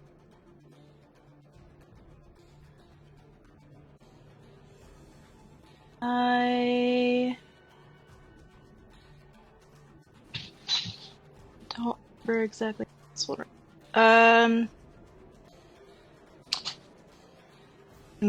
She is gonna take the tiny little flashlight on her ring of keys and kind of like snap it and shake it up, and then point it at the tentacle that's on her, and the also the baddie that is the big bad in front of us, the whatever they're called.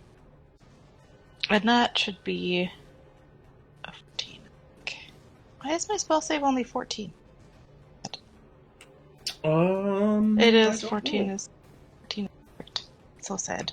Yeah. So they're probably you're gonna- attacking the roper and the tentacle, right? Yeah. And if that's another tentacle behind me, then also So that. But yeah, what I did was I basically moved it off your square so Yeah. it would be easier to pick because I know you're kind of dealing with some lag and shit. So con. fuck. Oh, Christ. Okay. Succeeds on both. Then I will move Peterbilt over to. I'm gonna leave Peterbilt where he is. All right. Oh, did somebody get pulled past Peterbilt? Vol did. Oh, fuck. I missed that. I will heal myself, I guess. All right. Give myself a beat healing. Yes. I'll make it second one because quite ouchied and people are busy. That is not great, but it's better than nothing. Okay, that's my turn. All right. Relic. You thought you were going to get crunched, but then you heard a crunch and you didn't get crunched. You're grappled. Well, I'm gonna pull back my cleaver and see if I can't chop it again. Nope. There is no chopping. That's it. Rurik. There are sounds of crunching. Indeed, and I see a turtle being dragged. So, are the tentacles jutting out from this creature? Can I slash them from where I'm at? So all of them are facing north from where you are, so you would not be able to slash them unless you move into its threat range. Like, I would say if you move to, like, here, then yes, you could reasonably position yourself to try to hack at one of them. Yeah, I'm going to do one attack at the tentacles and one attack at it. Okay. First one at it, second one at tentacles. Okay. AC is the same. Miss. Miss. All right. Good luck, Vol. Jesus. Thank you. Peregrine has to have something up his sleeve. What do you got, Barry? I don't think this thing can laugh. Oh, well, okay. Well, you know what? I don't think he has sight on it. Oh, okay. Well, let me check here. What is the distance on that? 30 feet. Okay, no. So Perry is just going to try to chill touch one of the tentacles that he can see. He can see the one wrapped itself around Ralik. So 26 will hit. And the 6 necrotic damage will actually kill that one. Ralik, you're no longer grappled. As a ghastly hand comes out of the ground and rips apart the tentacle that was pulling you. Eligor, it is your turn. Bigby's hand. Bigby's hand! Well, now it's time to fight the one.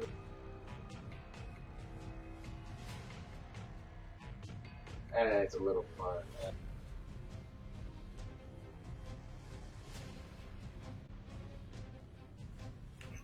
You is going to take some opportunity attacks. You go do something like Is that. that not from the dead one? Oh, yeah, I'll still go. All right, you are going to take 1, 2, 3, 4 opportunity attacks. Only one of them actually can potentially do any damage, but... Wait, is this one? Oh, the tentacle is dead. Whoa. Yes, yeah, I'm sorry. The tentacle is what was killed. Okay, never mind. I'm gonna keep eating this. All right, let him up.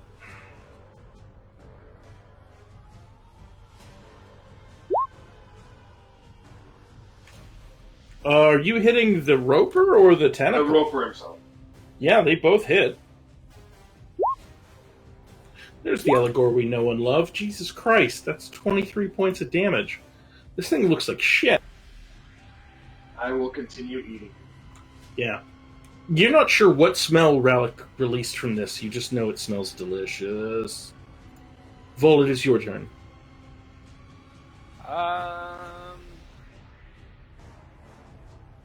I guess I am going to.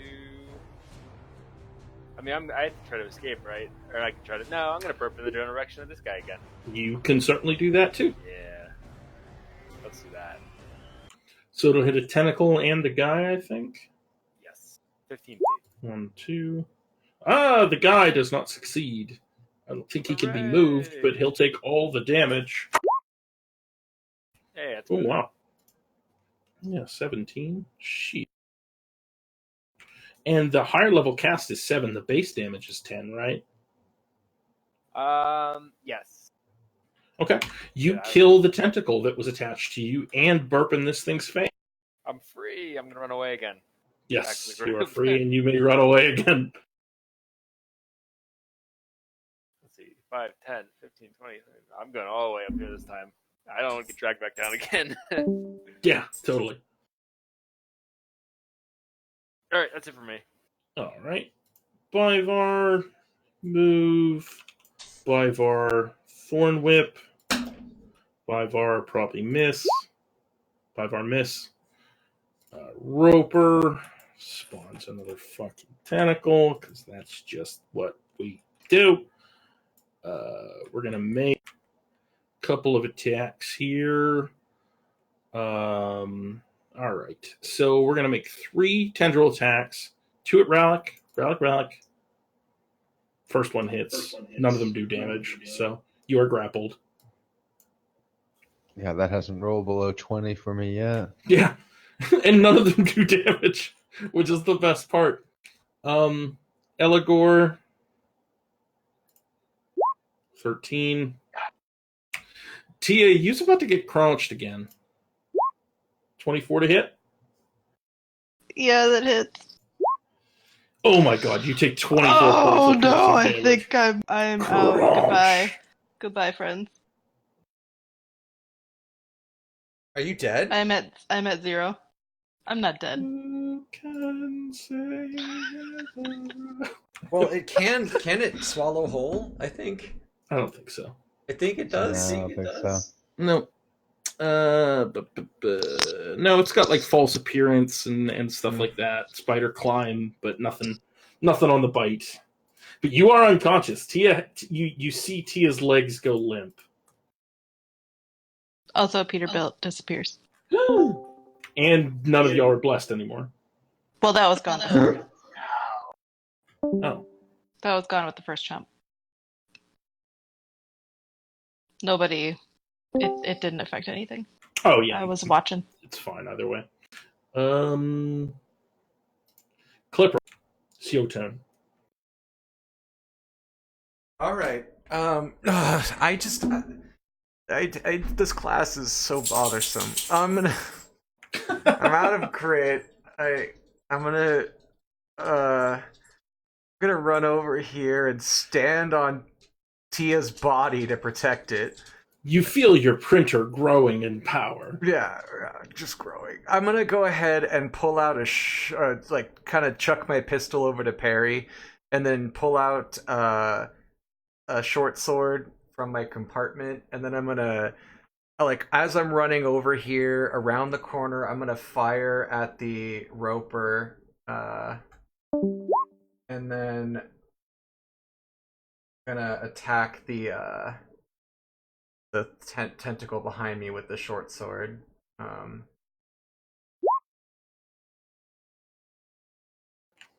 Okay.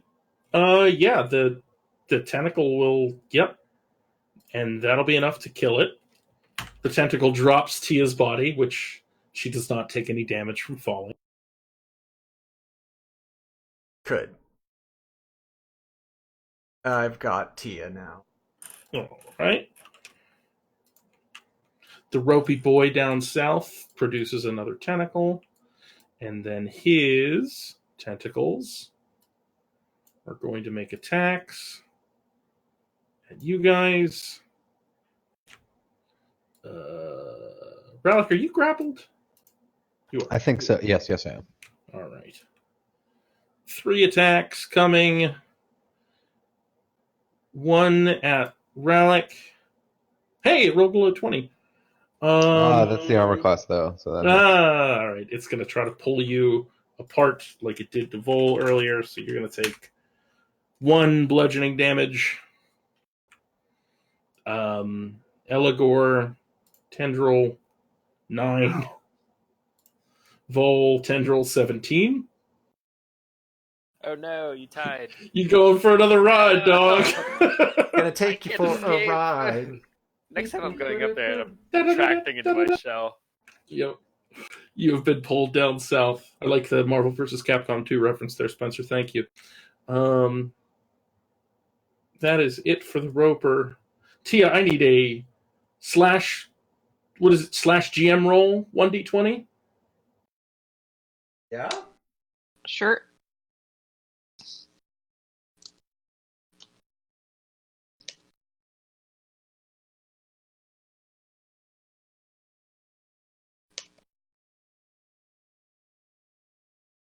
Oh, dang it.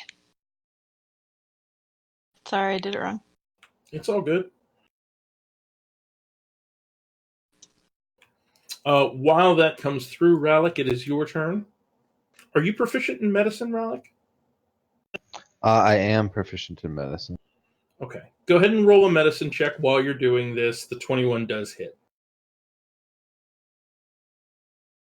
All right. As soon as I know the results of Tia's death saving throw, I will let you know what's going on. Oh no. What? Is she dying? Yeah, she got crunched, bro. I do 9 points of chopping damage. Or 1 point of acid. Explain to me how this thing dies and how it smells when it dies.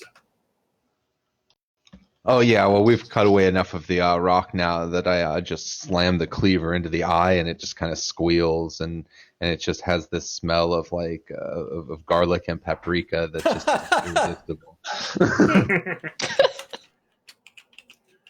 So when Like you roll your medicine, ravioli. when you roll your medicine check, you were surprised to see that Tia is stable. Oh, that faker!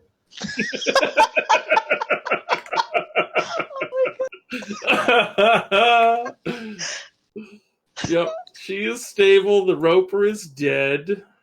Pancake is also dead. Rorik, it is your turn. Wait, Maybe for once I'll actually. did she die? You'll find out on your turn. Oh, you hit it! God! Oh my god, that's beautiful.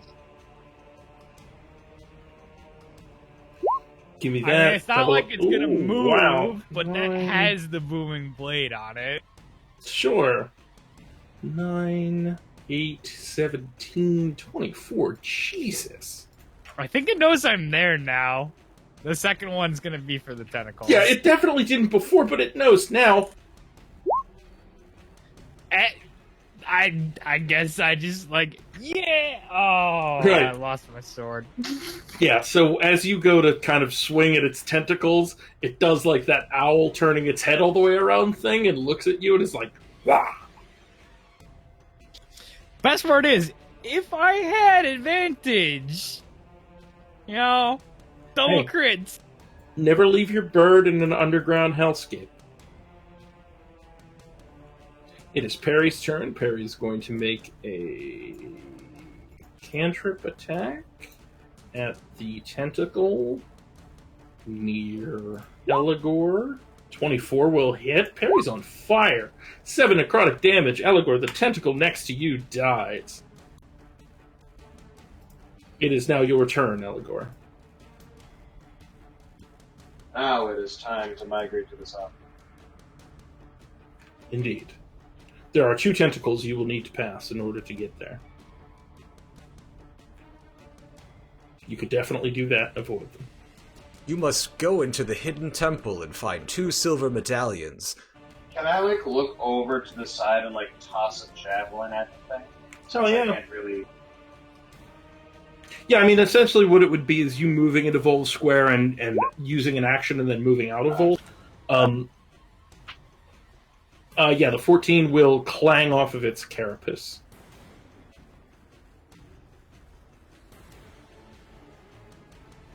Vol, it is your turn. You have been grappled. You are being pulled towards oblivion. For the 8th time. Right. It's just back and forth with this guy. Mm-hmm.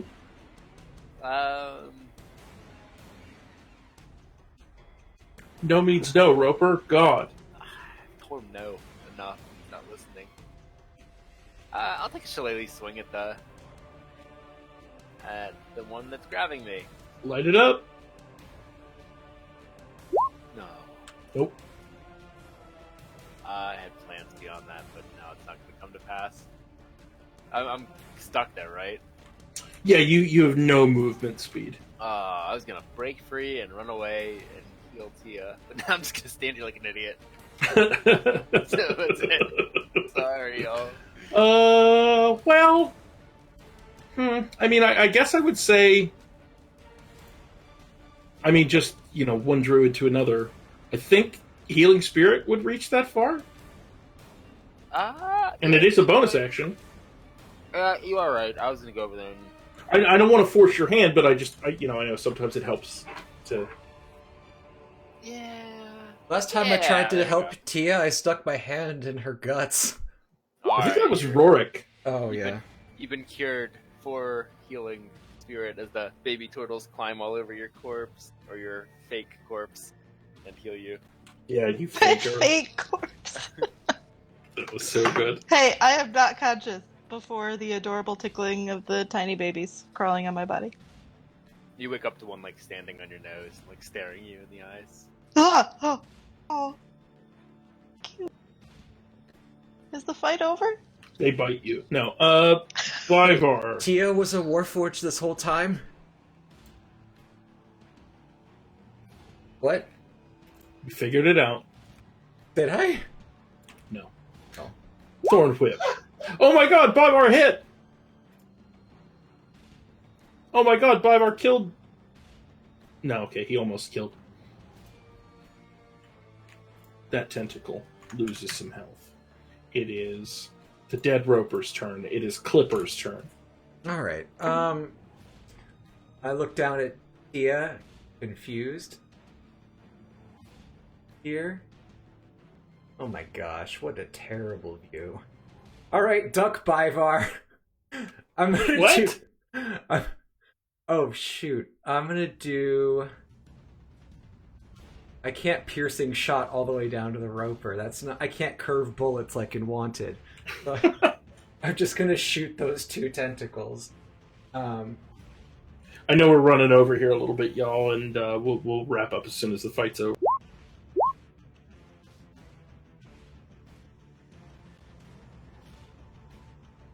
Oh yeah, 20 and 26 both hit. I don't know which one you action searching? You doing both? No, that's a piercing shot.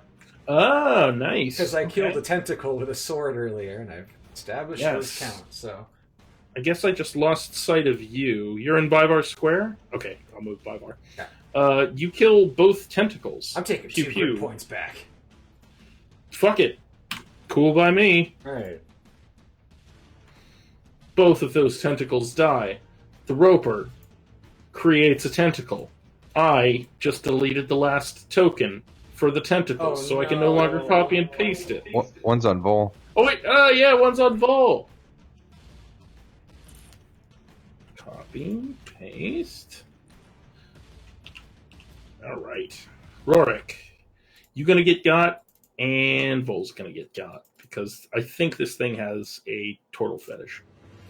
Ralik. I'm sorry, Rorik. Now I did it! Thank God it missed. Rorik, Vol, you've been grappled never mind. again. No! You got. And now you're gonna get pulled. And now you're possibly gonna get crunched. You are not gonna get crunched. It's because I recognize movies. Now it's trying Yep. to get rid of me. It heard that slight you tossed at it earlier. Yeah. Alright, it critically fails its attack roll. Guys, kill this fucking thing. Tia, it is your turn. You're alive! Ah, what's going on? Where is everybody? Oh. Sorry, my character sheet's being dumb again. Yeah, mine's doing that too. It's resetting when the turn order goes. I broke everything. So broken. I mean, I only blame you nobody's for breaking some of the things. nobody's hurt but me. I mean, Just- I guess Touch yourself. no one killed the thing. Can't select my token. I gotcha. Tool. We- That was user error. My bad. I think I can probably see it from there. Yep. Yes. Okay. I'm going to try to shoot it. I will take out a robot and wind it up and then throw it, and it explodes into a bunch of pretty lights that maybe actually hit the thing I wanted to hit. Pew, pew, pew, Nope. pew. Wait. Okay, wait. You do have inspiration that you have not used all game. Oh, Would you shit. like to use it on that roll? Yes, please. Alright, you hit it. Sweet. Yeah, you did seem to really want to hit it, so. And next attack has advantage because it is lit up like a rocky, gooey Christmas tree coming out the ground. Right, yes. This Christmas tumor is lit up and ready for the taking. Ralik, if you would be so kind. Oh, I would love to, but I can't quite get to it with Hole in the way.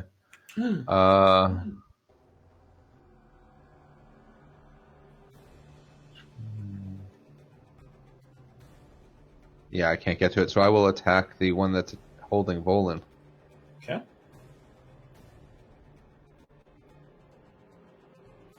You hit.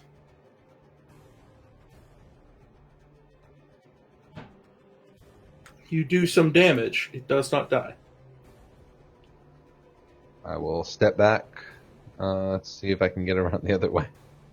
Right. Rorik. There's a tentacle here. There is a tentacle there. I want to whack a tentacle. Whack it. Do I whack it? You do not whack. I whack it again. You do not whack. I run away from tentacle. Adios, tentacle. Screw it, I'm out. Alright, well, clearly the halfling needs to do this by himself. He will move forward, and he will cast... Ooh, wait a minute. Ha! He will move forward, and he will cast Blindness, Deafness, and make it go blind. Or try to. Constitution saving throw for the Roper. The Roper is blinded! Vol, as this thing has been trying to pull you up towards its face, you see its eye melt into this milky white color, as if its eyes have cataract over. Oh boy, gross. Eligor, it is your turn. It is lit up and blind as fuck.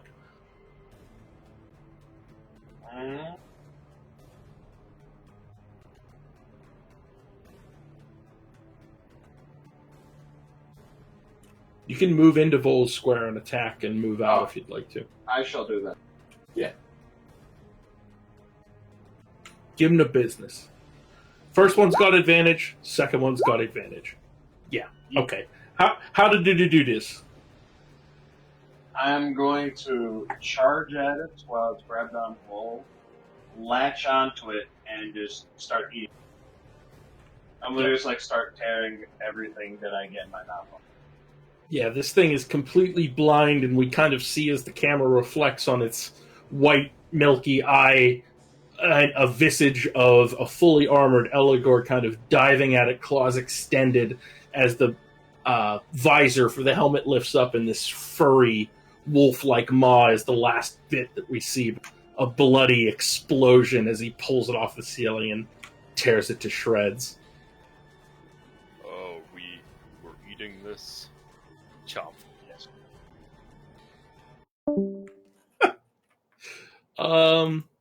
Okay. You guys did it. It took a little bit longer than I expected. You rolled like shit tonight, but hey. Rorik, you've rejoined the group and you've also seen the exit. Do we want to handle that next week or do we want to take care of that right now? I run into the room. You're like, don't worry, guys. I did it.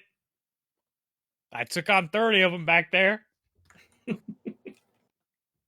Definitely didn't fall for a trap. It's so brave of you. Who are you again? I also found the exit. Wow. You're welcome. Well, I'm glad because I want to get out of here. Even the stalactites, it's hungry in here. Mine was a stalagmite. Oh, I thought we could trust those. Nope. We can't trust rock formation.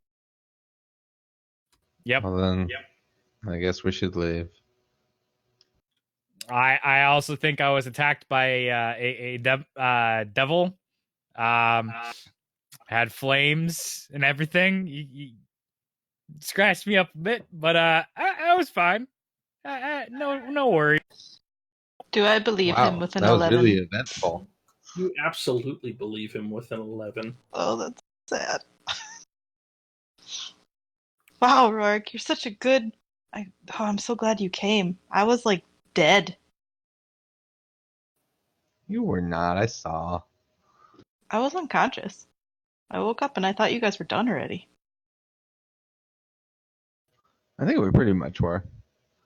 Yeah, you were. It's true. All right, let's get out of here. Let's go to the exit. Okay. Does anybody have anything else they want to do or check or say or make peace with before we head towards the exit? Take some extra spicy bits with. Yeah. You know, what's weird is Relic never hurt this one, so it doesn't taste as good as it smells, but you're sure that's because you haven't dug deep enough. So you kind of like drag it along with you trying to find those tasty bits that Relic had. Closing time. Indeed. Yeah, I have a nice little thing worked out for you guys leaving the cave, but we will save that for next week or 2 weeks from now. So, thank you guys for playing. I'm sorry about all the issues with the room and the tokens and shit. I will work on that between now and next game. And sorry for the little bit of a grind there with the fight. I hope it was fun. Yeah, ropers are fun. I've done that before, but only with one.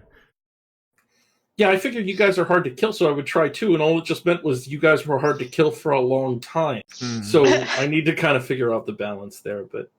I was just sitting here staring at my spell list, and I'm like, God, I miss AoE spells. Yep. Yeah, between the Hydra and this, you guys weren't prepared for these two fights, which is strange. You're going to get Spirit Guardians next level, and then, you know... Yes! I am going to step away for a moment, but I will be right back. Well, I'm gonna head out, but I'm gonna give you the heads up now that I'm not gonna be able to make it to next session. Okay. I appreciate the heads up. I will record it. And by the way, everybody can cut their recordings or streams or whatever. Oh, yes, thank you. Yep. And